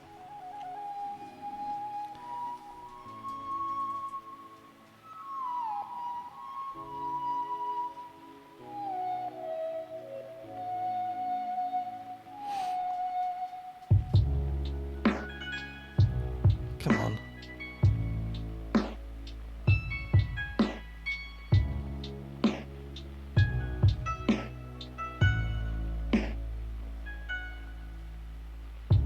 Why is it 200 OK? It's not. It's not 200 OK.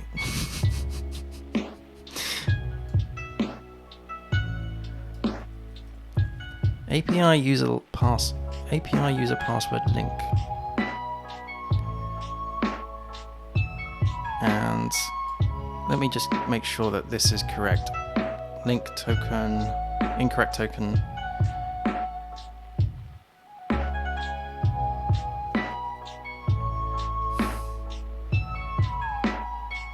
If I was to do this as a system token,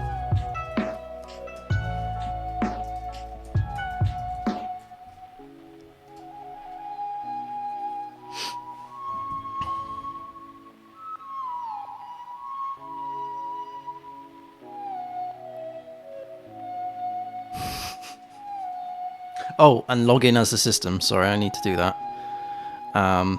Yeah, I need to do that. System login.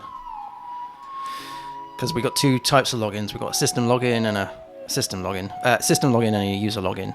Essentially, I don't want this to be allowed by a user.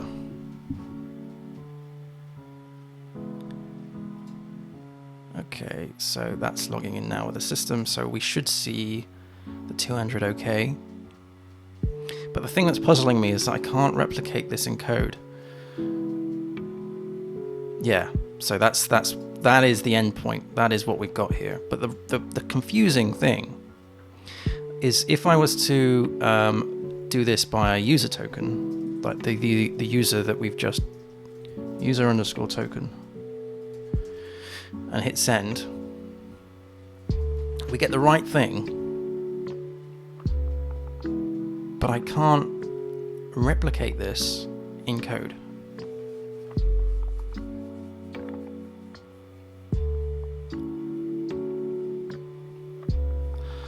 Let's hit, I'm gonna have to log in with that. Ugh, silly me.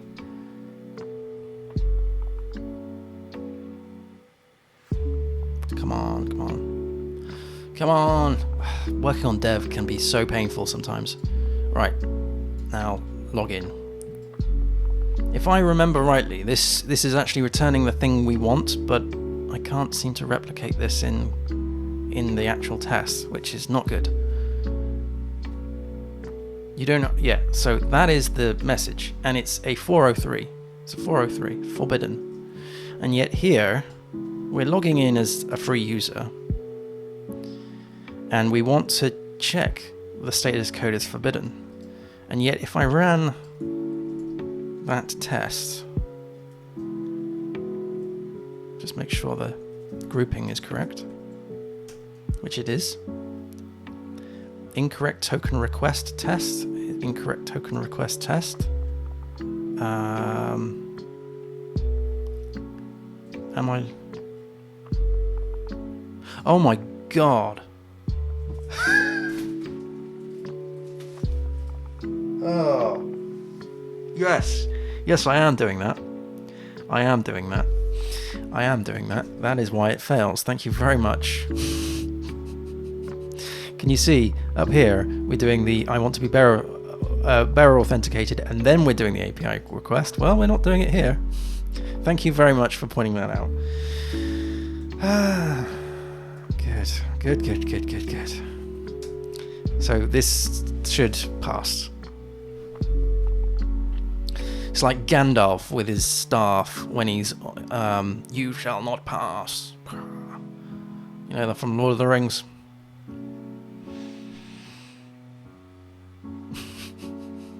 There we go, it's passed now. We're going to run all of them just in the background, just to make sure that everything is wired up. This one should fail now, because I'm logged in with the wrong user. Thank you for spotting that. I really appreciate that. I would have... Oh, no. Let's not run all the tests. Let's run all the password link tests.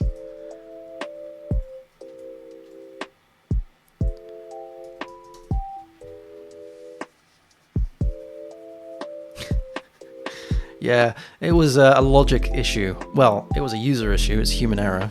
But it was the way in which the logic was being called. Okay, so no token request, that's fine. So these are failing these are testing things that break, and they should be breaking in the right way. So even though this whole thing was to generate a link, we're just making sure that the API endpoint can't be tampered with. So one of these will fail. I think it's this one, because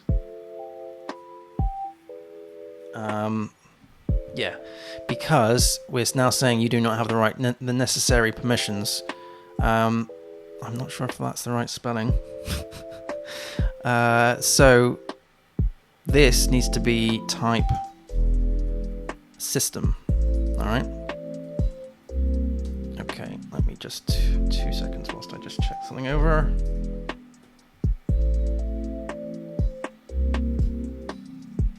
Okay, no, that was correct. Cool. Okay, so these three should now pass. All right.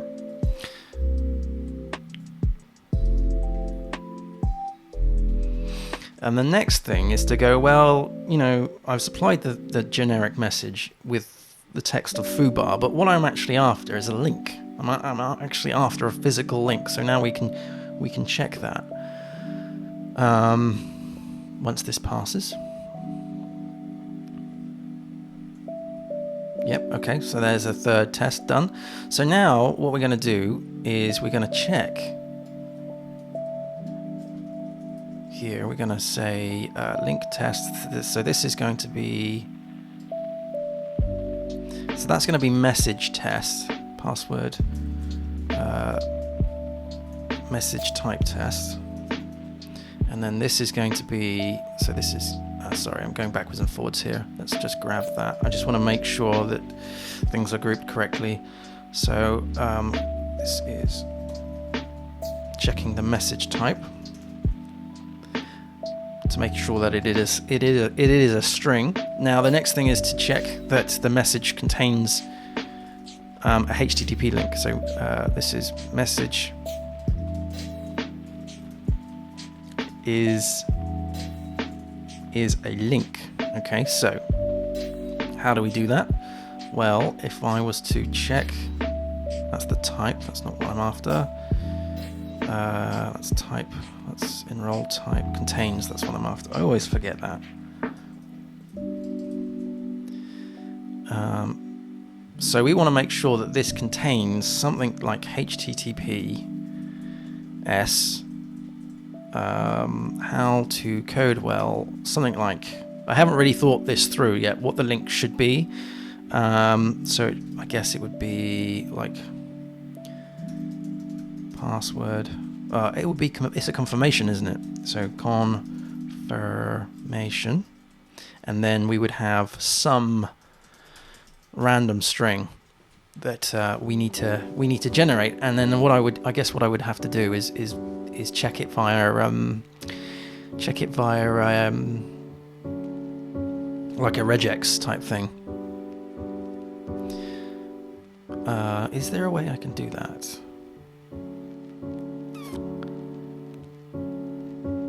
Because this is going to be dynamic on each one, isn't it? So that's going to be tricky. That's going to be tricky because that's going to be dynamic for each one. And we're not actually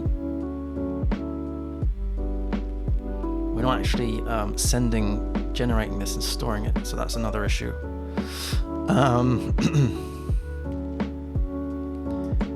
Contains.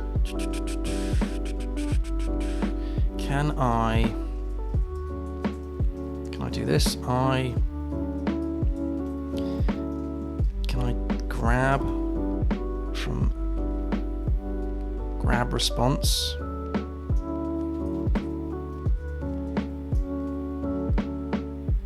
Now I've never done this before. Response is equal to there. I want to grab that response and then I want to check that that is something. So what I'm going to do is I'm going to, because I don't know if this is in JSON or if this has already been JSON decoded. So there is a code sep debug, and we're going to put in response here. So that will return a response. Okay, so we're going to grab that, and then we're going to run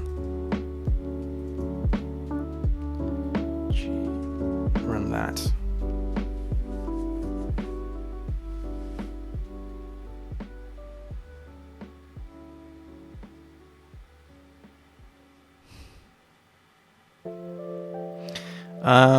Rylax is saying, is this bhat package? No. No, it's Codeception. It's not. It's Codeception, which I'll show you. Codeception. This is the link. And I guess it kind of has behavioral tests. You can use it like that, I guess, but it's not like strictly for just that. It also does unit tests and stuff. So this is what I'm using: API testing. Codeception simplifies REST and SOAP testing.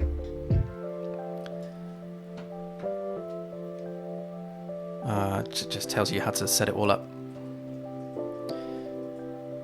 Okay, so that passed, but do we have any debug? That's what I'm kind of looking for. Do I have to run this with -v? I forget. Probably. Let's do 2 V's. Yeah, here we go. So this is the debug out of all of this. So the first thing it does is it dumps the database. This is why it takes so long, because it's having to dump the database back. Okay, so then what we do is, this is the headers of the request. This is the response. So the response is links, how to code well data. Is that right?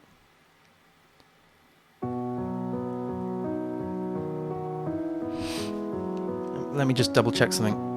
A minute.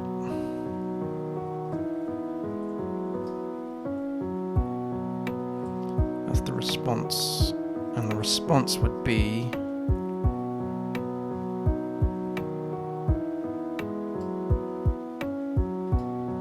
No, that's not right.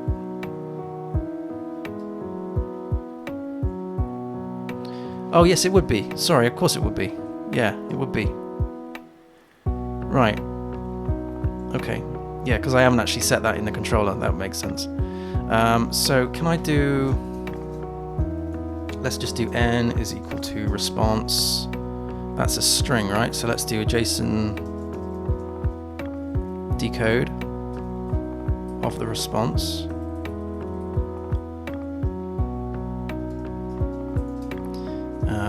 Let's run that in n.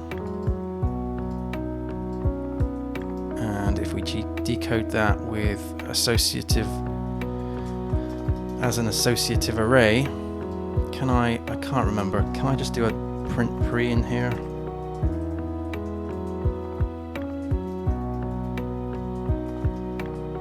I just want that back as a print r, and give that a go.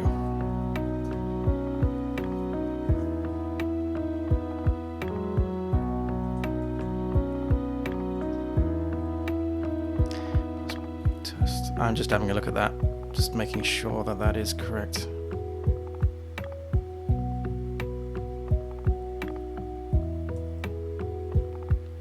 Here we are. Okay, right, here we are. Okay, so this is the array. So we have the links, we got the data, we got the attributes, and we got the message. This is what we want to pull out, the message. So we're going to grab that. We're going to say,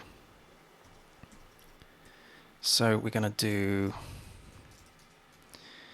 message is equal to variable n, and let's just tidy that up to be JSON or data. That's probably better, isn't it? Data. Data. Message is data. What's the next thing? That's rubbish. Data. Let's do response data.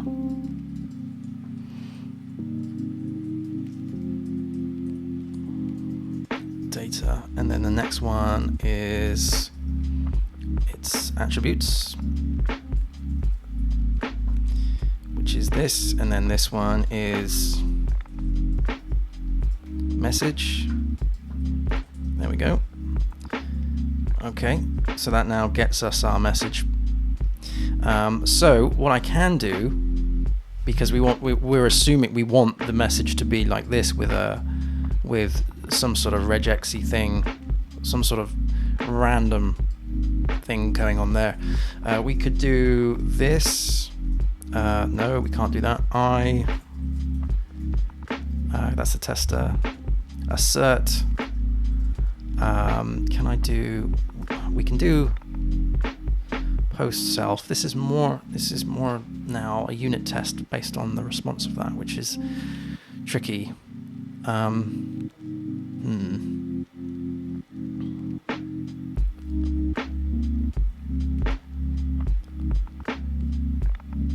can see I have going asset links. Just thinking, how would I test that? What are we? We're in certs. We're not extending from anything. And I doesn't seem to have the ability to do the normal assertions, which is going to be a pain.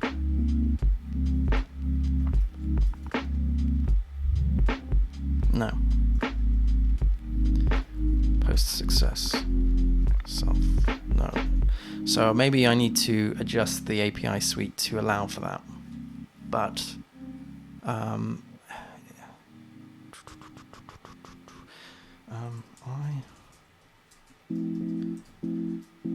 might have to want to test assert links, post link, self link version. I may have to Google this.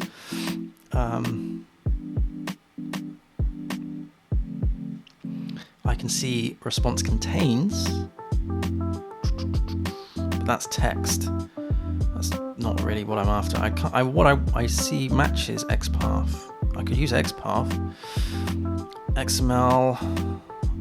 This is database stuff. This is now the reverse of that.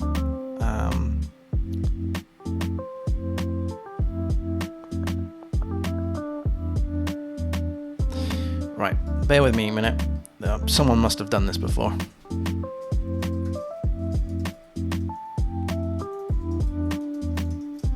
Codeception test API regex. It's rest string. Oh, hang on. Is this how you would do it?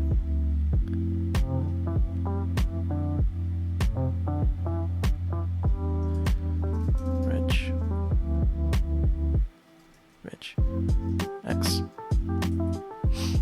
There we go. There we go. There we go. There we go. That's how you would do it. So you would say email regex. That's how you do it. Okay, so I'm overcomplicating this as per usual. So we don't need this, or this, or that. This is match JSON type. So in fact, I could do it here, couldn't I? So it's not just a string. Yeah, this limits the test. This removes that. Cool. So instead of a string, it is string : regex. There we go. Right, now let's get some regex fun in. Haha. Ah, dear. Let's go to, I think there's a link here to the regex. Did I just see the regex, a link to regex tester? Yeah, email. Oh, no, that's the wrong one. Regex tester is a website.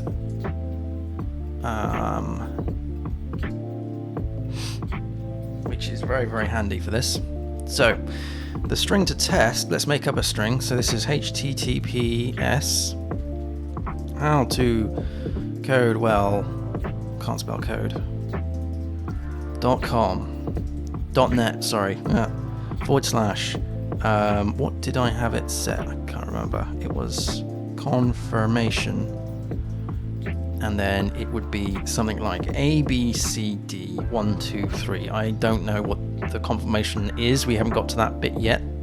So now I need to test it. I need to do some regex fun. So let's look for https howtocodewell.net/confirmation. Okay, / Next, we need to check for A to Z. And a group. This would be group 1. That would be group 1, I think, on the start of this. And then this would be group 2.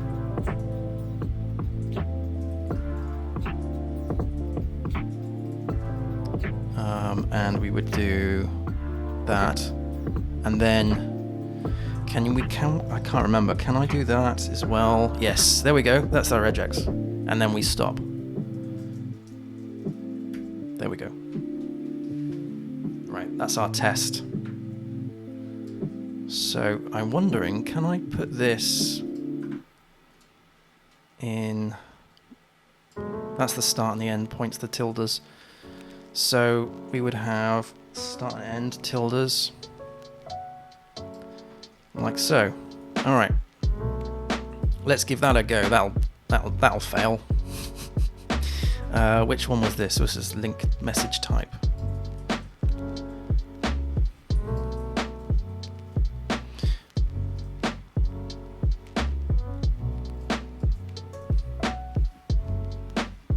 I'm doing -v, aren't I? That's not good, is it?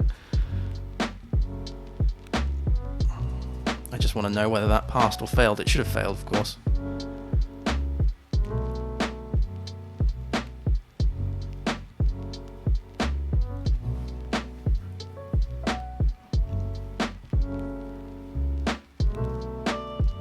Yep, so that's failed. And it's failed because, see, the response matches that message is foobar, and it's not that. So what we need to do to make this pass is to return this in the controller. So instead of that, it would be this. And what did I set on the test in here? We might as well keep it consistent. It's A, B, C, D, and then all that other jazz. 1, 2, 3. All right. So let's just run this just to make sure that this passes.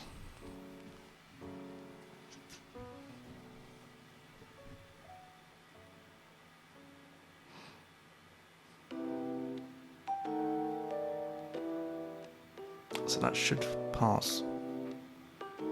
Should pass. Come on.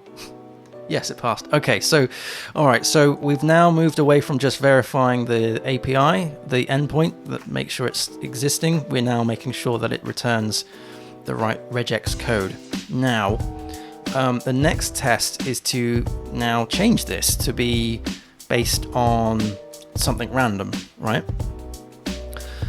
So it's no longer an API test. Let's think about the mechanism involved in actually creating this. So, let me think.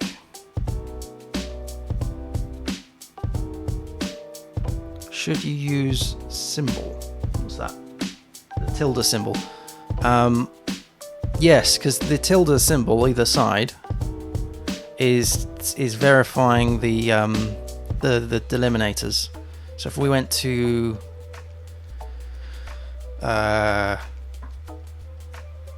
can you see there? There's like / and /. They can be whatever you want. They could be tildes, they could be hashes, they could be anything.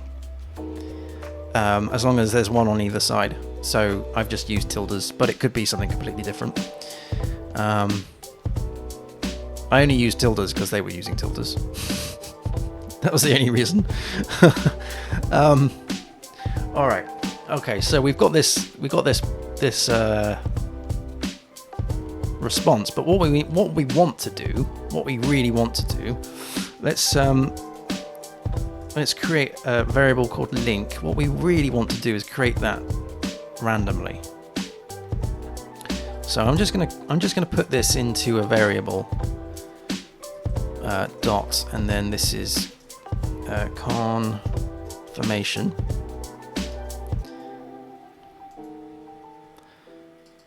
I've kind of done this backwards, to be honest.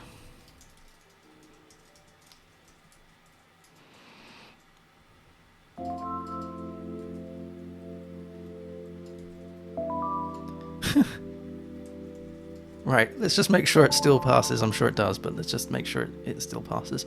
So, okay, so somehow that needs to change.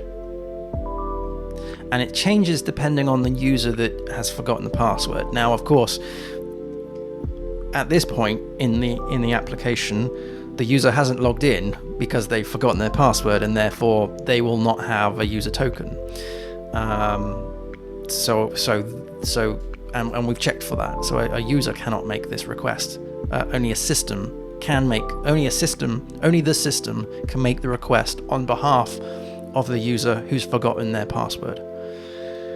Which means that we need to supply something to this to say which user it is, not their token, because they won't have that. So, for example, one usual thing that is sent is the email. So that you put in the email address, and then that sends the link, which is what this is doing. So, with that being said, we need to adjust the tests, or adjust the tests to pass in the email. All right. Yeah, that passed. Okay. So, essentially, what we would have is email is equal to, and I'll just throw this code out. So request get email, and then gets the email, gets the user, does a find. So, okay, I tell you what, instead of writing code, let's write some notes. So, number 1, get the email address from the request. I should have done this at the start. I should have created these notes. Number 2, check that the user exists. Number 3, generate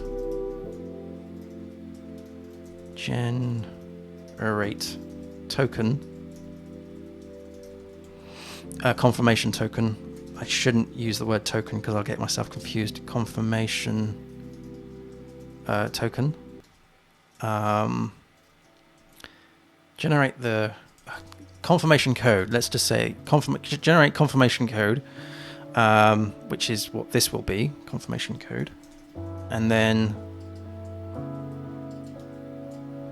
number 4, which we've already done, is return the response. Return the response.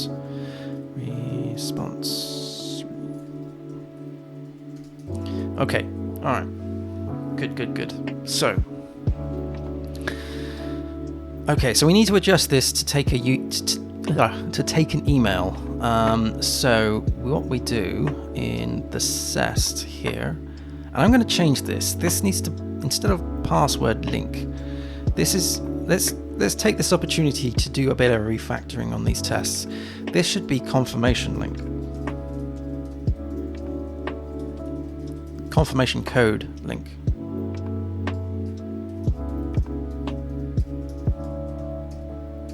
There we go. And let's just do a search,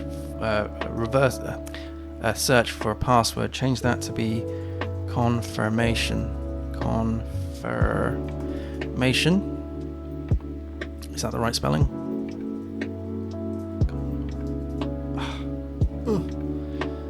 I've got it down there. CON. There we go.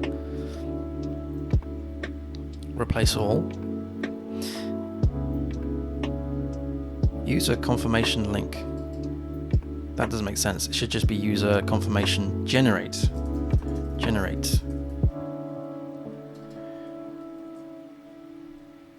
There we go. Now we're actually calling it what it's doing. It's generating confirmation. Right. Now, obviously, this is going to fail miserably. But because we've done some refactoring, it's probably a good opportunity to run confirmation generate. Let's change that as well. So notice I'm refactoring just in the test at the minute. I'm trying to get it to what I want it to look like. Right, so now if I run all the tests, they are going to fail because we've changed the actual API endpoint. We haven't done so in the code, but we have done so in the tests. But this is looking better. So we'll run these tests. They should all fail. If they don't fail, then there's a problem.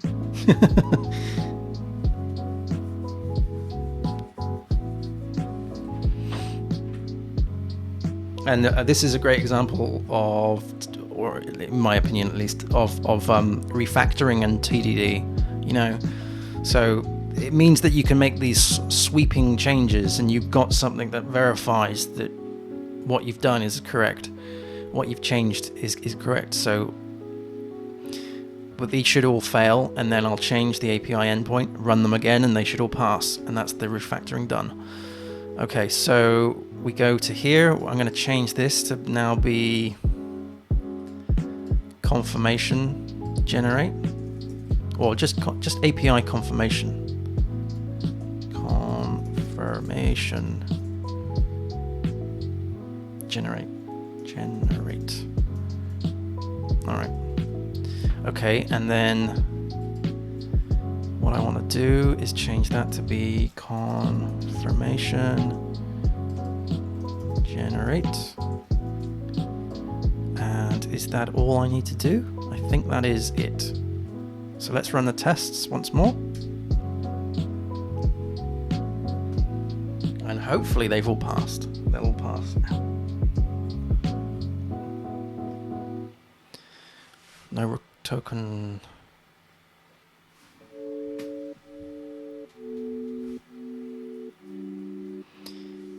Yep. Good. So whilst that's going on, let's take a look at the tests and let's look at the things that we need to change. I'm going to call that generate. So get the email address from the request. So that's what we need. So let's go to the tests now. Which is here. Confirmation code. Let's just leave that as is. Whoops. All right. Okay, so we need to supply an email, which means that we need to supply some JSON. So let's do. So that's unauthorized. That's forbidden. So it's just this one we need to play with. So let's do email. Or let's do data is equal to email. I can't spell. And let's put in an email that does work. So let's do the free user account, and I have this in a data fixture because I can never remember what it is. And the data fixtures are used when the database is rebuilt. So if we go to user fixtures and then it's free user 1, free test. There we go. So that's the email address. Okay. And then what we do here is we do a JSON encode the data. Okay. Cool. Now, obviously, this test is going to pass because we haven't really done anything to verify it. So what we need to do is write another test to make sure that. Well, do we? Let's think about this. What would happen if we supply an email address that doesn't exist? If we did that, then it won't generate the token. So I guess we need to have an error thing. Yeah. So let's grab let's grab that test. So let's do invalid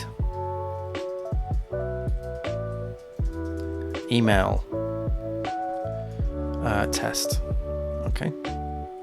So let's say that we want to send this with the email address of does not exist at howtocodewell.net. So we generate this. That should return an error, which is 400 bad requests.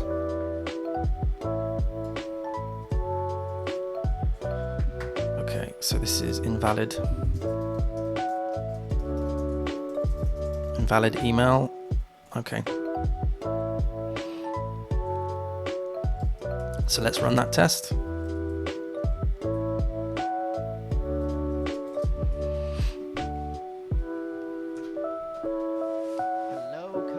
Hey, Fitz1, thank you very much for joining. Really appreciate that. Thank you, buddy. Hope you're doing well. So this should fail. This should fail. Because now I need to verify whether the user exists or not, and if the user doesn't exist, I need to throw an exception. I can't remember what the status code should be. It's definitely not 500. It could be 400 because it's a bad request.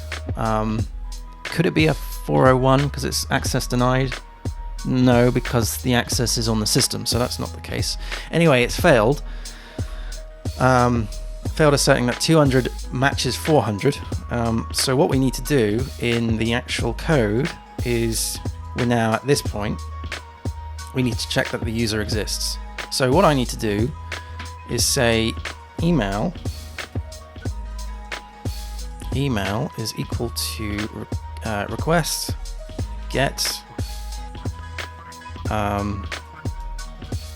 email. And now I can't remember if it's a post, it's request, isn't it? Get email.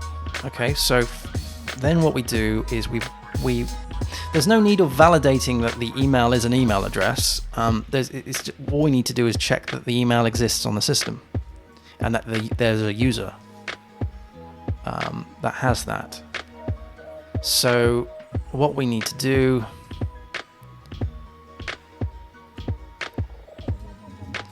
is do user manager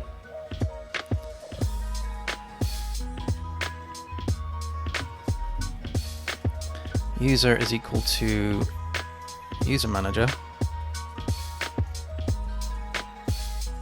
Oops. Find by email, passing in the email. And then here, if email is an instance of email of user. What am I doing? Silly. If user if user is an instance of user, if it's not an instance of the user, in fact, we can go one step further than this, can't we? We could do, because I've got an inbuilt function for this, find or throw this, get user or throw exception. Is that going to get the user off of, let me step through this. That's going to get the current user. Is user, there we go, is a user exception. So not found exception, there we go, that'll do. Yeah, it's a 404 because it's not, of course it's a 404. So this is user or throw exception. That's one of my little inbuilt methods here. So that's going to throw an exception if that isn't a user. Okay, so it would be a 404 that gets thrown, not found. Let me just verify that by running the test.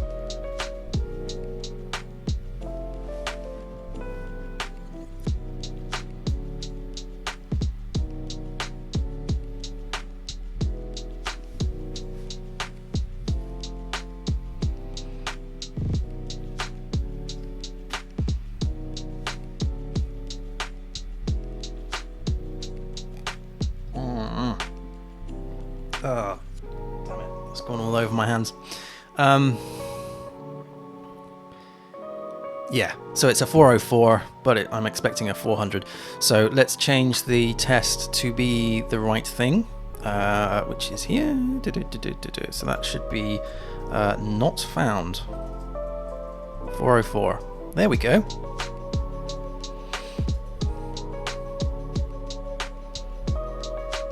So that does exist. All right, so we'll check that as well. Let's just check all of them. We've done a lot of changes, so let's just check all of the tests and make sure that we're still where we should be. So let's do confirmation generate. This will run through all of them. Let me just make sure that message type test, these should be unique. Invalid email test, yep. Incorrect token request and no token request. Okay, right. Run that. 4 tests.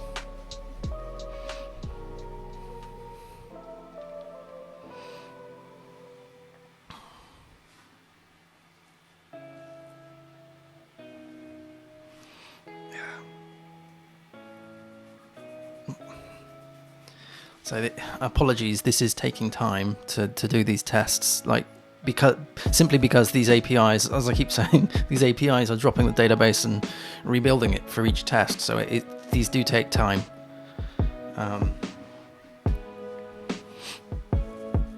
But after this, the next thing is to generate that token, save it to the user.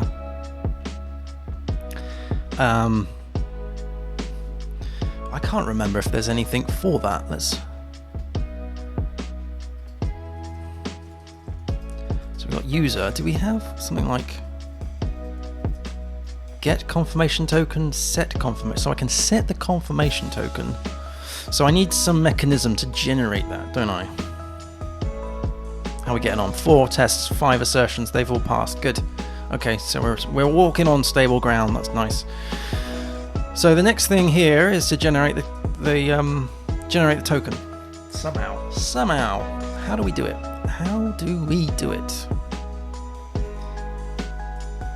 User set token. It just looks like it's string or null. I just want to go through user interface. Okay, it doesn't look like it matters what it is. If let's get to the user entity, which extends base user. Okay, look for confirmation token. Yeah, it's just a string.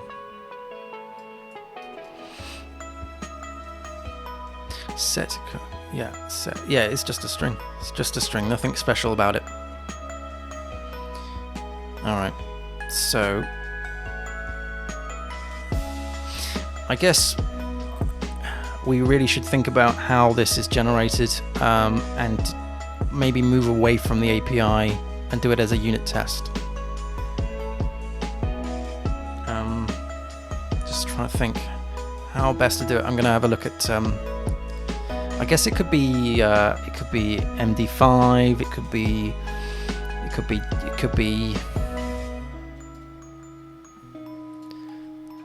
let me think, and we might need that again.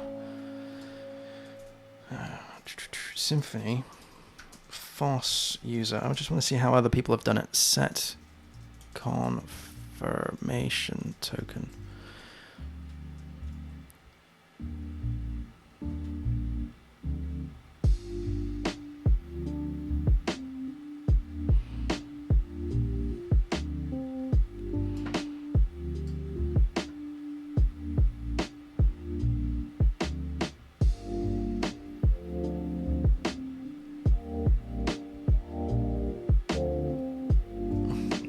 That's not what I'm after, I don't think.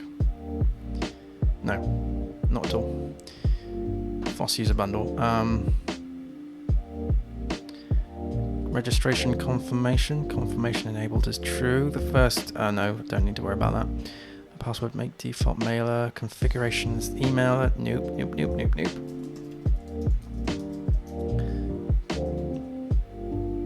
Okay, maybe it's not there.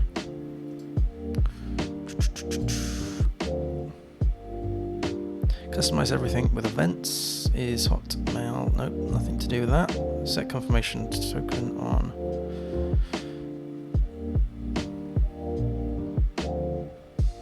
Send confirmation email message. Token generator, generate token. Okay, here we go. Here we go. Token generator, what's that? What is the token generator? This token generator, and yet there isn't anything in here. Okay, on registration success. Got a link to a listener.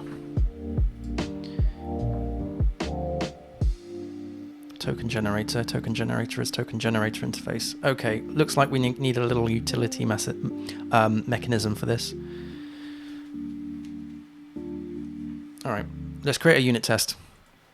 Let's create a unit test for this. So, unit test entity. Is it? I guess it's going to be. Is it going to be on the entity though? Token generator. This token generator is token generator. Let's just see what they're doing here.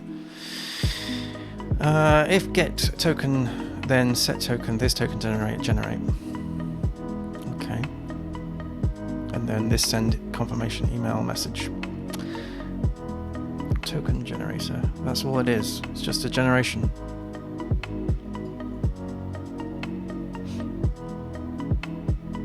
All right.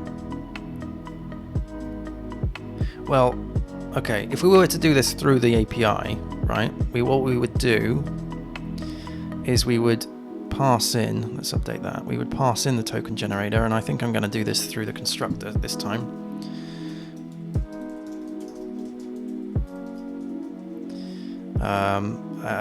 No, I'm not, because there's quite a lot of things. Let's just, for now, we'll refactor it. So let's do token generator interface. Token generator interface. Well, there's two. There's one for FOSS, and then there's the CSRF. Let's do the one for FOSS because it is the FOSS thing that we're playing with. Token generator. All right. So let's update those. Okay. So at this point, this becomes token generator generate. Now I don't know what that is, so I don't.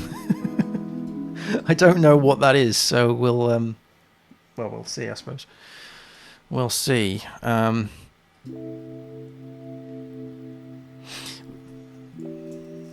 Let's just quickly dump it out, and then I'll run a Postman test on it. I could have just dyed it, but whatever. So we need to log in with the system. Must do that, and then once we get a verification or the access token.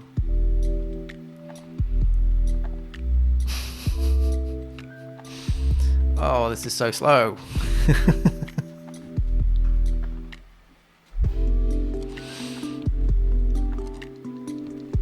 Come on. Am I? Yeah, dev. I am pointing to dev. Why is this taking so long?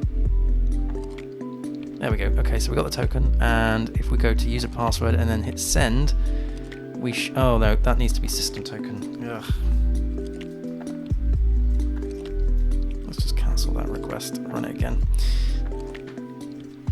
What does the token look like? That's what I want to know. And is it configured?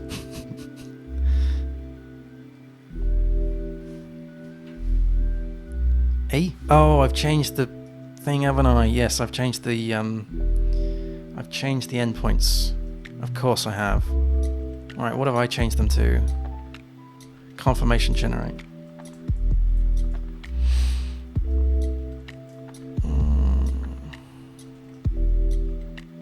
Here.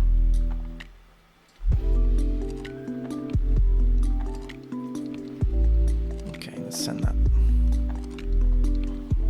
Of course, I need to have pass in the body, right? I need to pass in the email address. Yeah, I need to do that. So the body user not found. Yep, I need raw, and it needs to be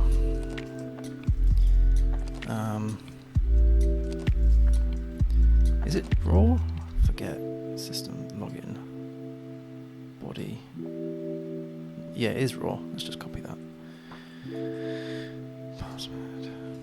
And that is email. And the email address that we want to send is the... We can get this out of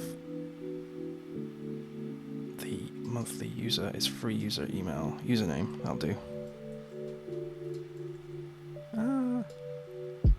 I haven't done any changes, so I don't know what you're talking about. Whoa.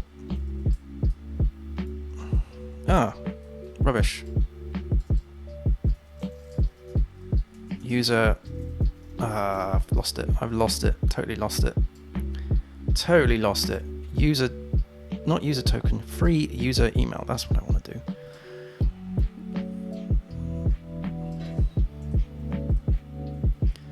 There we go. That's it. And then this is email. And it gets posted up. Let's try that.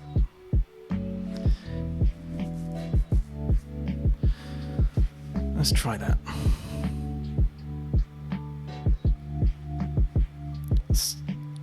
What?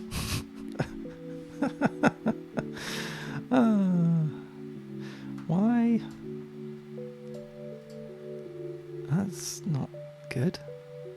It's certainly not form data. It is JSON. Why does that look different to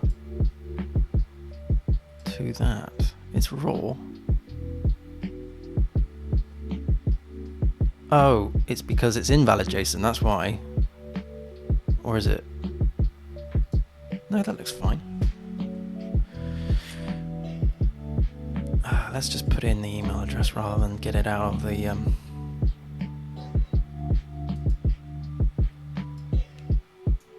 Let's hard code that for now.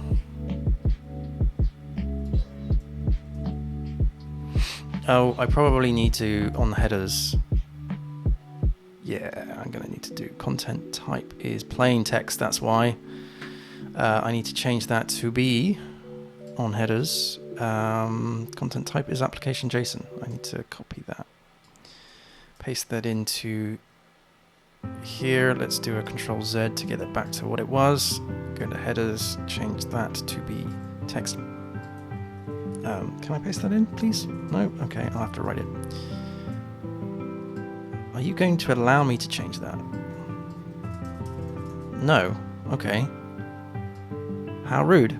Oh, right. There we go. Right. Just getting confused with how Postman works. Okay, so this should post the email up and we should get a dump. And this is the that. So let's just verify that that is going to be correct. We can do this via the regex tester.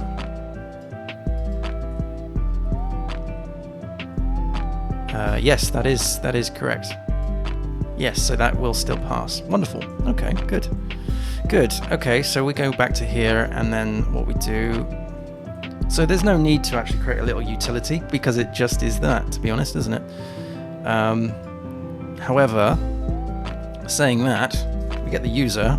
What we need to do is set the confirmation token to the confirmation token, and then we do user manager save. Is that right? Fine. Update user or not? Find user update. Yeah, update user. I'm sure that's update user. Do I need to pass in the user? Yes, of course I do. Of course I do, Pete. Don't be silly. Of course you do. There we go. Right. So this should now save it to the user account and then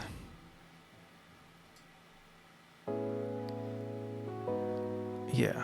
Right. Okay. Because we're doing this, let's go over to the database and actually verify that this is actually happening. So let's come out of this. Let's go to Docker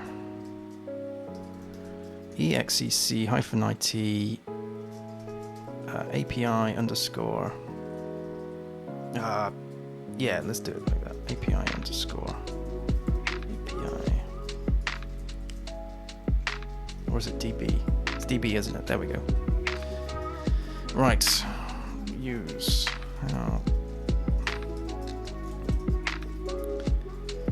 Although, because we're doing it through a test. Select all from user where email is equal to. Actually, we'll just select. Let's just get that. Describe. There's no point in getting everything. Describe user. What is it? Confirmation underscore token. There we go. So it is select confirmation token from user where email, because that's what that is, email, is equal to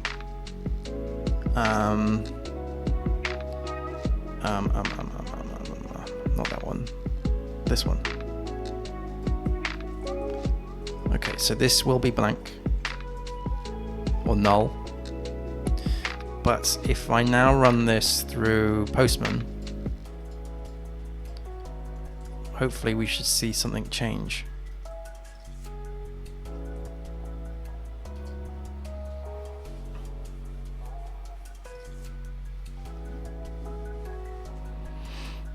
Am I still dumping that? No, not good. Yay, there we go. There's the token.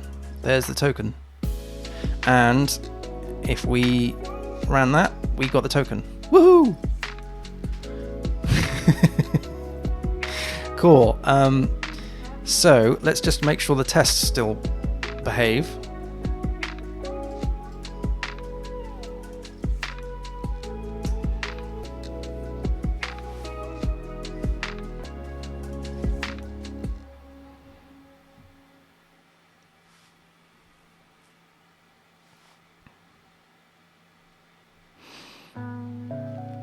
Now, let's think about this. What else needs to happen? Because we've hit all the points on here. We've generated the confirmation token. We're returning the response. We're checking whether the user exists. So we've done all this. I mean, that technically goes down here and all of this stuff. Yeah, that's all working through. Good. Because it's resetting the database, the token's going to be different each time. Ooh, this has failed. Okay. It's not good.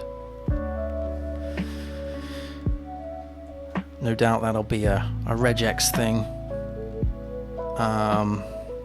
Is it because there's a hyphen in there? Ugh, yes. There's hyphens, there's underscores. Okay. Alright, let's go back to the regex tester itself. We need to let's put in this this token that we've got. And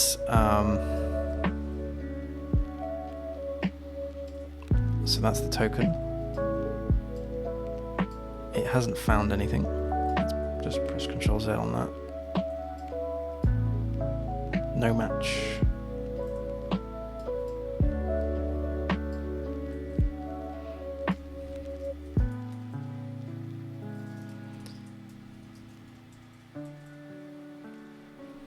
No match. Howtocodewell.net confirmation. Right, matches A to Z. So if we were, let's remove that for a minute. It's uppercase A to capital Z. Let's remove that for a minute. Still no matches. Why? Unescaped. Let's unescape that.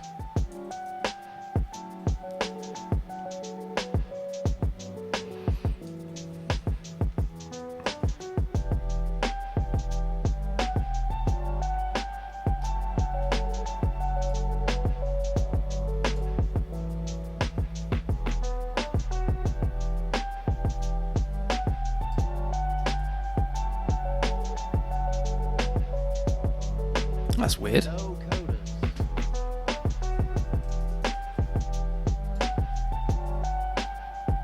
Okay, so that's good. Hey, thank you for joining. Thank you very much for joining. I hope you're having a good day. Thank you. Kappas, Kappas, I can't pronounce that. Helium. Awesome. Thank you very much, Wineblock, for Wineblood. Wineblood. Yeah, let's try that out. There we go. Right. So what was the change there? It was A to Z capitalized, and then A to Z lowercase, 0 to 9, and then the hyphen, the asterisk, and then hyphen, the underscore, and then the asterisk there. So let's go and check the. Thank you for that. I really appreciate that. Let's check this one here. Yeah, thank you for that, Wineblood. That was good. Yeah, so that works. Groovy. Okay. And that needs to be escaped. So let's check the. Let's go back to here, and let's take that out, making sure that we've got the tildes. And I'm going to just run this one because I know the others are passing. There was only one failure.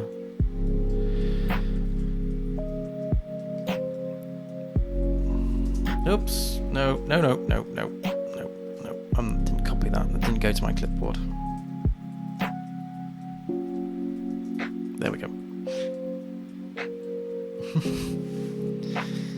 Regex is very tricky. I find it very difficult. It's not my strongest suit, Regex. It really isn't.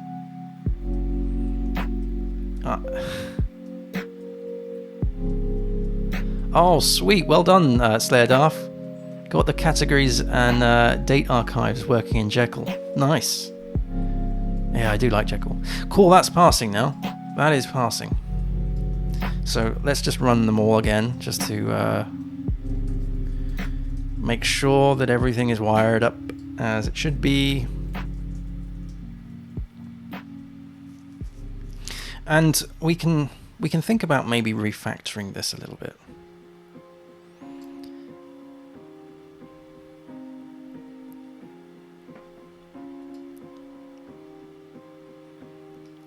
Because really, this controller, this method is doing a lot of stuff. For one, there's this 3 lines of code that gets the email, and then verifies that the user exists, and if it doesn't, then throws the exception. There's this, which is generating the confirmation code, which I guess you could put it into 2 lines, but still, I'm just thinking of responsibilities here. And then this here, it generates the generic confirmation code and sends it back as a return.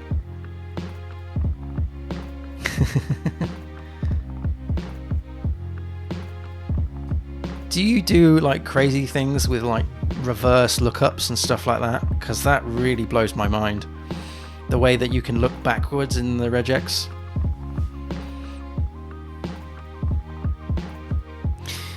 Nice. Okay, all those 4 tests passed. That's awesome. So this now means, now we've got those tests, those 4 tests, it means that we can play around with this. Because we've got something stable to check against.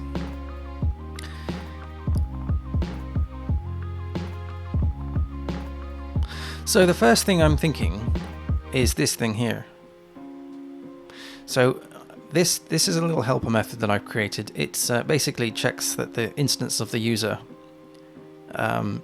is the user, and if it doesn't, it throws a 404 exception. User not found. I'm starting to think that maybe I should wrap this up with, like, instead of is user or throw exception, maybe have like some sort of checking, sort of putting that inside it. So is user by email or throw exception, that kind of thing, which means that that would be one line, because really this would be, this is get user, right? So this would be something like this. I'm just putting in ad hoc code. So this is user from email or throw exception, like so. And what we from email request, right? So they're being a little bit more explicit. And what we would do is we pass in the request, and that would return the user. And then here, what we would do is we would put this in some sort of code. So where we're generating the token, and we're setting the confirmation token, and then we're updating the user. There's also something about, you know, making sure that the account is deactivated. So for instance, this would actually be user set. So user, I'm gonna have to change that in a minute. So set enable to false, because we want to make sure that it's false.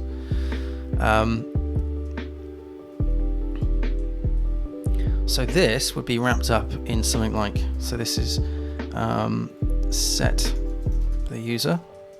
So set the user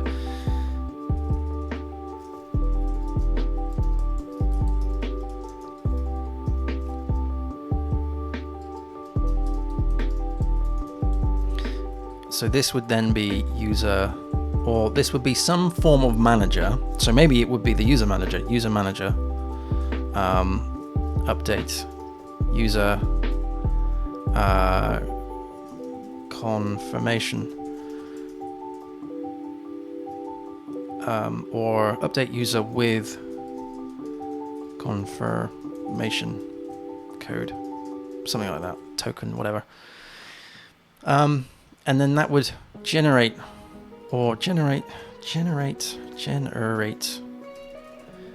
See, this is where naming things in programming is hard. Generate. It is for me because I can't spell, but just in general. Generate token and save. Something like that. So that would generate the token and save, or something or other. So that would do all of this stuff against the user. Again, very pseudo code. I'm just trying to think of ways I can refactor this. And then this would be, this would essentially just be this, wouldn't it? This would be, if we copied that for a minute.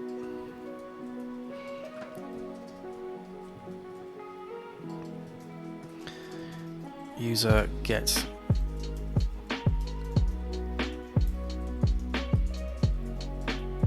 that would be that, right? That would just be that. And in fact, this needs to be in some sort of parameter, right? Because this is hard coded. This needs to be set as an environment variable. So maybe we could just go. We could have some sort of helper on the user. So user get.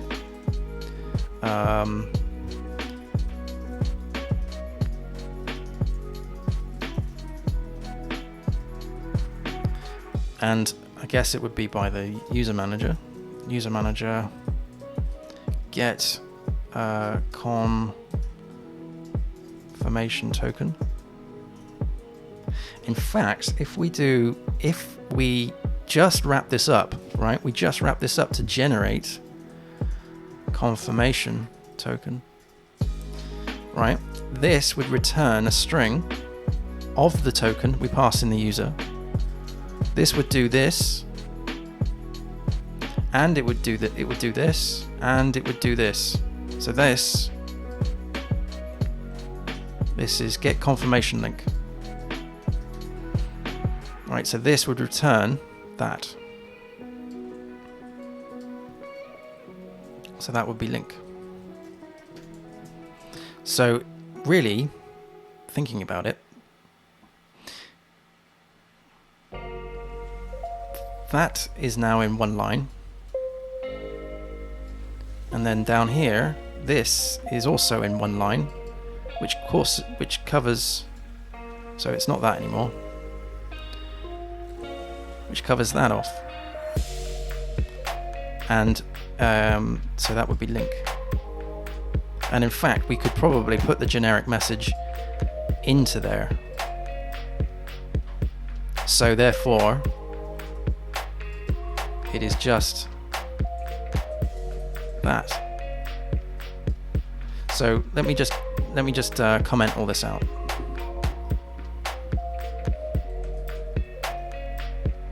I'll tell you what, when it gets to this, when you start getting down this deep, let's just create a new method. Just to put my ideas down without breaking the existing stuff.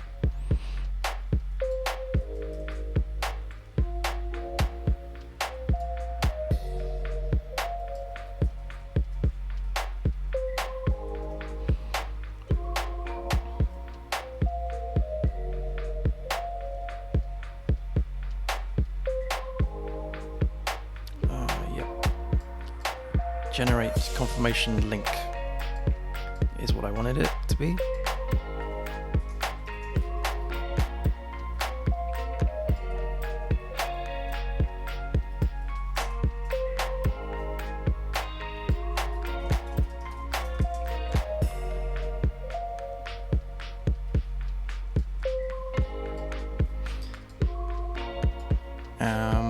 Yeah, and we would put that into the generic message. So this would be new generic message passing in the link.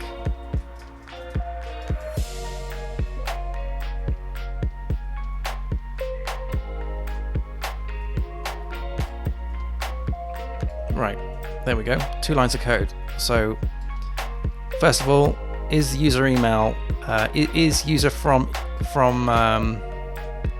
request. Is user from email request or throw exception. Actually, this is get user from rather than is, because it shouldn't return a boolean. So it gets the user from email request or throw exception. So it gets the email from the request, and then here it's generate confirmation link, and then there we go. We can also tidy this up as well. So this could be, so this bit here, this could be something like, it's throwing an exception, isn't it? So this would be is,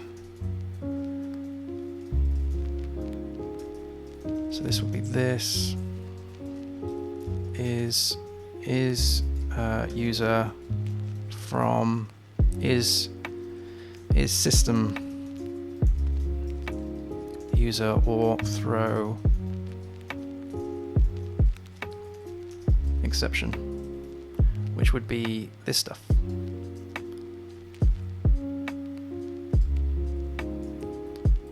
Four lines of code, including the response. So is system user or throw exception, and then get user from email request or throw exception, and then generate the confirmation link, and then return.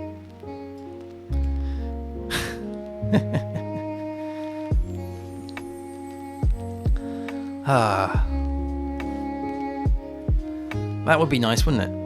That would be nice as to refactor that, because that's quite large. I'm just going to get rid of the stuff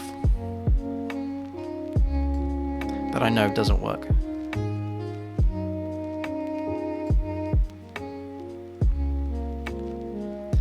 And we'll call this something different. So we'll call this V2.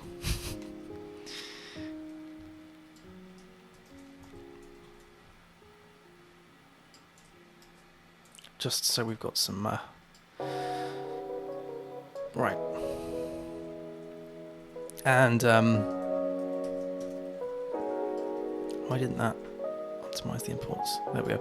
And let's just run those tests just to make sure that I have not screwed anything around too much.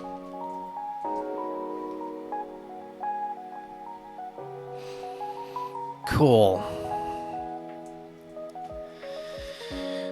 Well, that's where I want to be. Yeah, I'm just checking the time. It's 17:38. We've been going for nearly 3 hours, and I have my dinner very shortly. So we'll just make sure that those tests work, and then we'll also make sure that the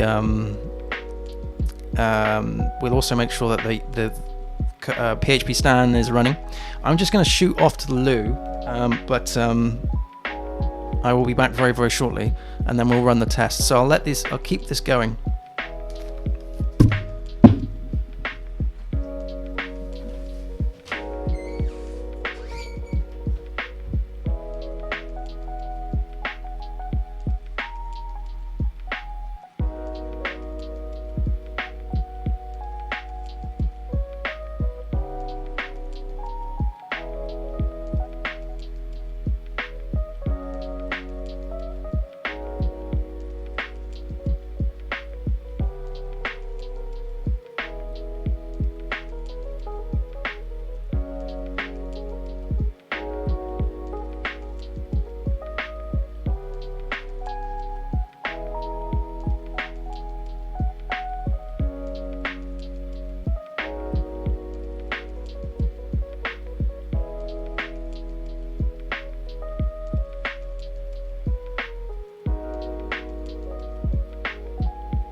Okay, sorry about that.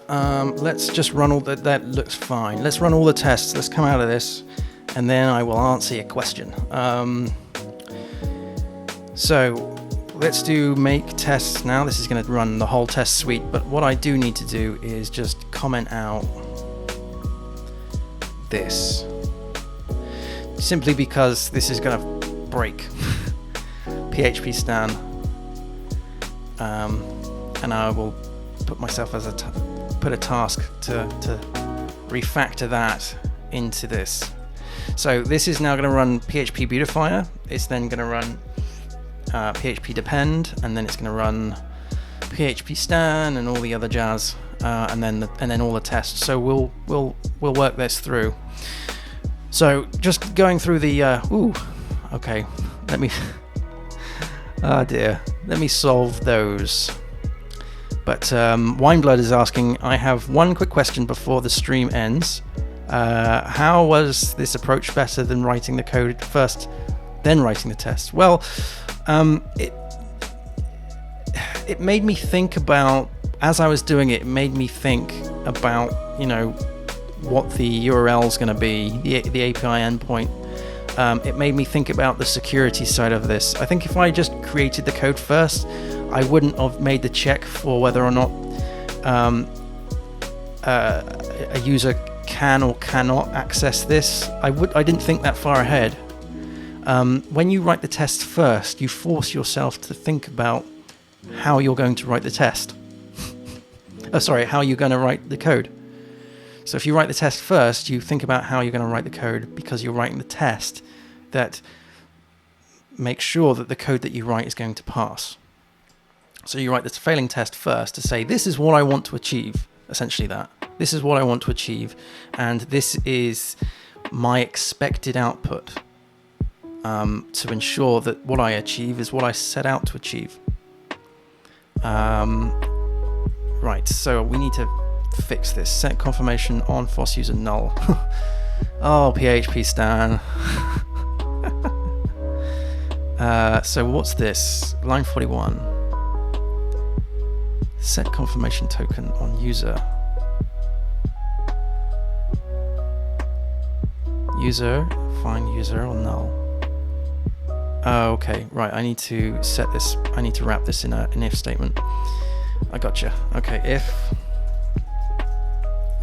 user is an instance of, so that returns a boolean. That's fine, I'll just do this user, because it thinks that this could be possibly null, but we're thrown as an exception above, so that's fine. There we go.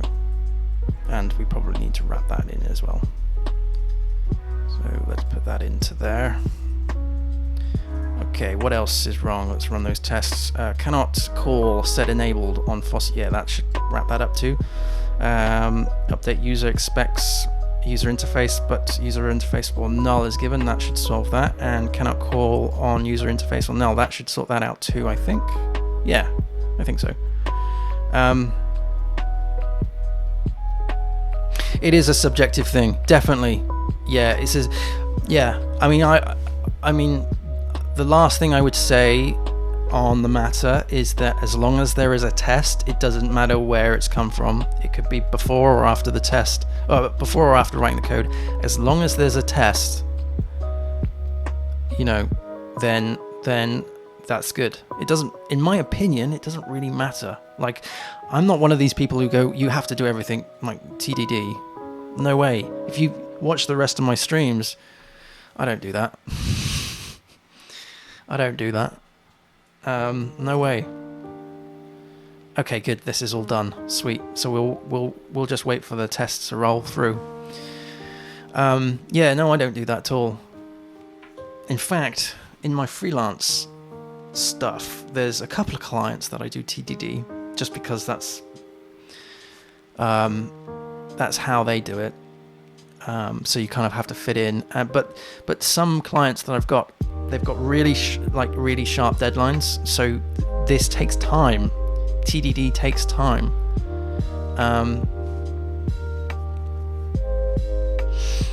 Yeah, that's it. That's the thing. Testing takes time. TDD, in my opinion, takes more time than testing after the code.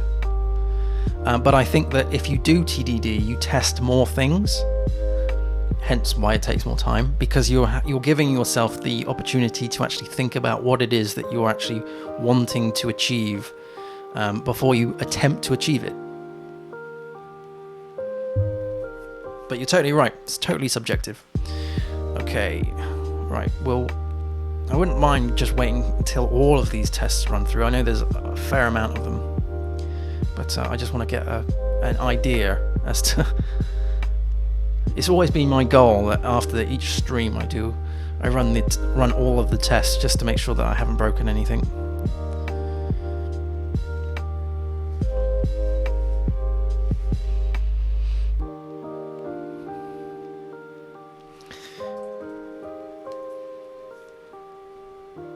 And the tricky thing with testing is you're always having, when you're dealing with database stuff, you're always having to deal with mocks and dealing with external things, so accessing the database, that kind of stuff, and it gets really tricky.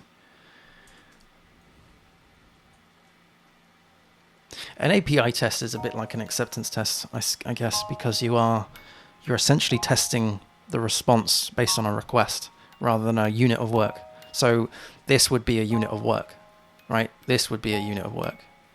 That's why I put this in sort of like the 3 steps. So if I had more time today, then I would certainly consider writing some unit tests to make sure that is done, to make sure that this actually returns that, you know.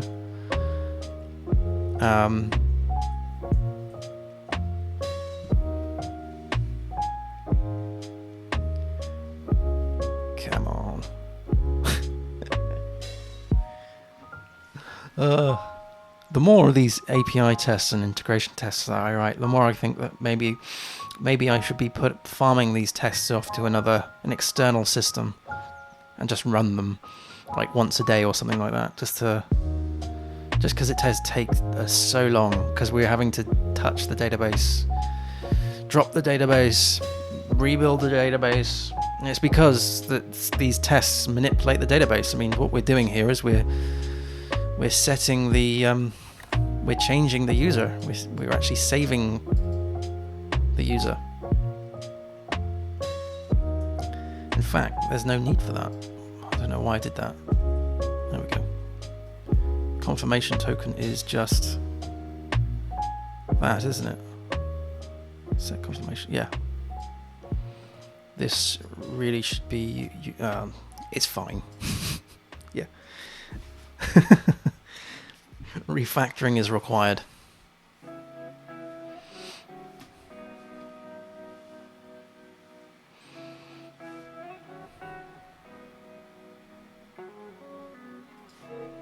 Okay, just going to exit this out and close that down.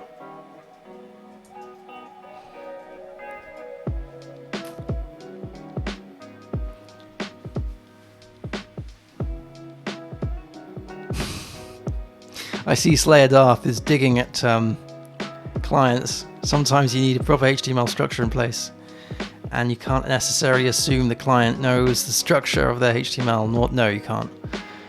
Definitely not.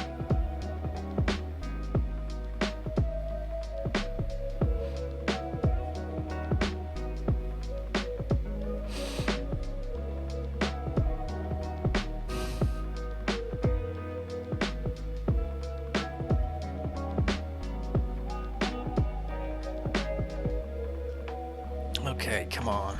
We're now on course view. So this is viewing a course and then checking that the numbers increment. Now it's checking that the errors, the correct error return or error code comes back when we try and access a course that doesn't exist.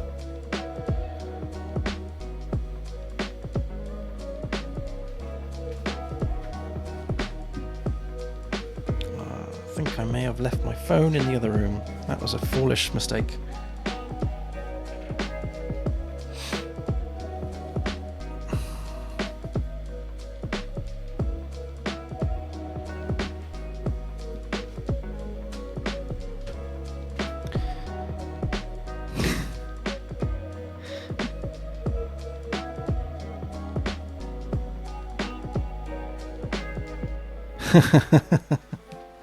Fair enough, Slayer Duff.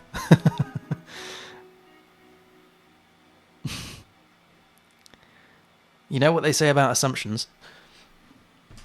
Makes an ass out of you and me.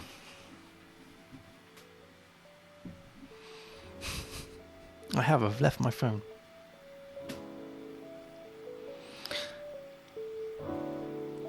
Okay, so this is now getting all the free tests and getting all the free courses and getting all the premium courses. Yeah.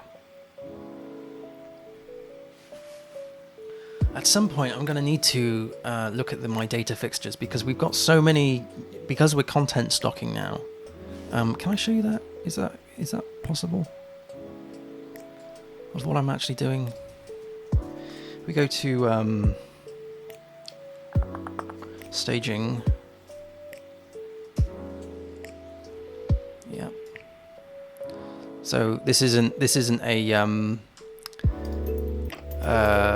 live. Well, it's on a server. It's on our staging server. But yeah. So we've got some more courses coming through. So and in staging.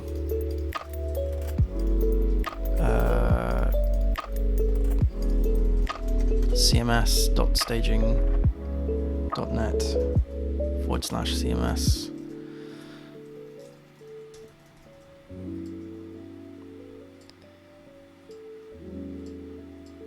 We should have, this is running against PHP 7.4, which is nice and quick, without the debug. stuff. So we should have, a bunch of courses. This is what we're working through. All these courses that are now set to active, which is brilliant. So let's take a look at this one. So oops, not that one. There's some issues I've got to do with the images. I need to rebuild the images, but you can see that the tutorial's now coming in. It's a HTML forms course. This is the Symfony 2.8 course. It's a bit of an old one.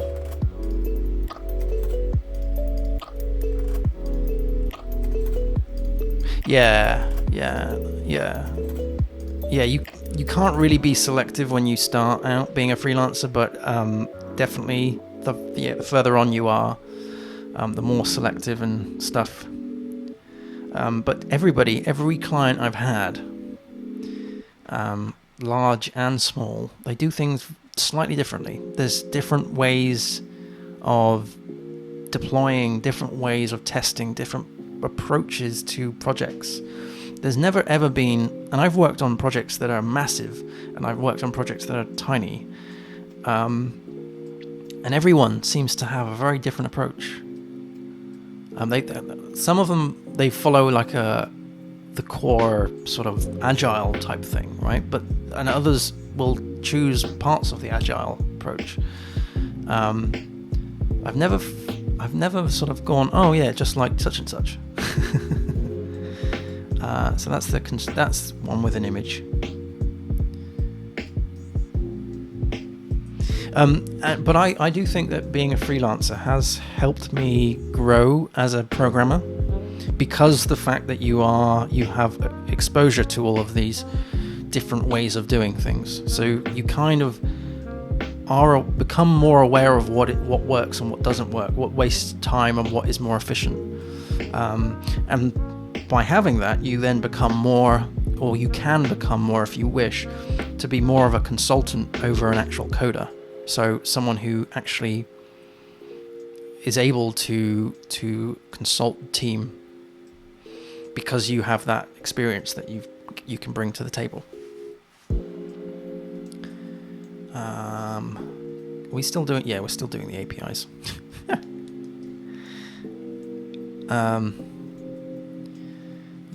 I wonder if I can push this up to. I can just see on here. There's a lot of change. I'm wondering if I can push this up to staging, because the staging front end only has that as the newest course. But in here there's loads. There's like Docker machine. There's control structures, strings, MySQL. There's loads. I haven't updated the front end for a while, that's why.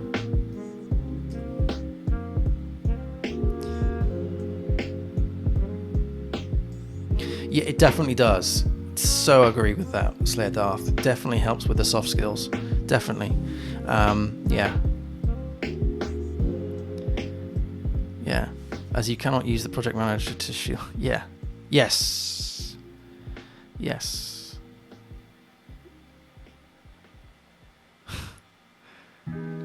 Oh, that sucks. Yeah, it really depends on the project, I think, and what type of project it is. Some require a lot of hands-on with the client, and some don't. And also, it depends on who the client is. The client could be someone else who's technical, right? So it could be you could be doing a business-to-business thing rather than a business-to customer. So you could be working with an external team of developers, integrating software, that kind of thing. I've done that before. That was fun. Because then you get an insight as to how they work. So you kind of get two flavors. But if you're doing a website that is more sort of e-com, more sort of startup, more kind of small scale, so if it's just like a local shop down the road, then you have to be more sort of less technical, and support the client's needs and their business needs. So, talking about really technical things, but in a way that is A, not patronizing, but B, explains it in some way that makes sense. Okay, there we go. That's all the tests done. It did take a while. 43 assertions. So yeah, good. They all passed, which I'm super happy about. Right. I think I need to go. I wish I had my phone with me, but I do think that I need to shoot off and grab some food.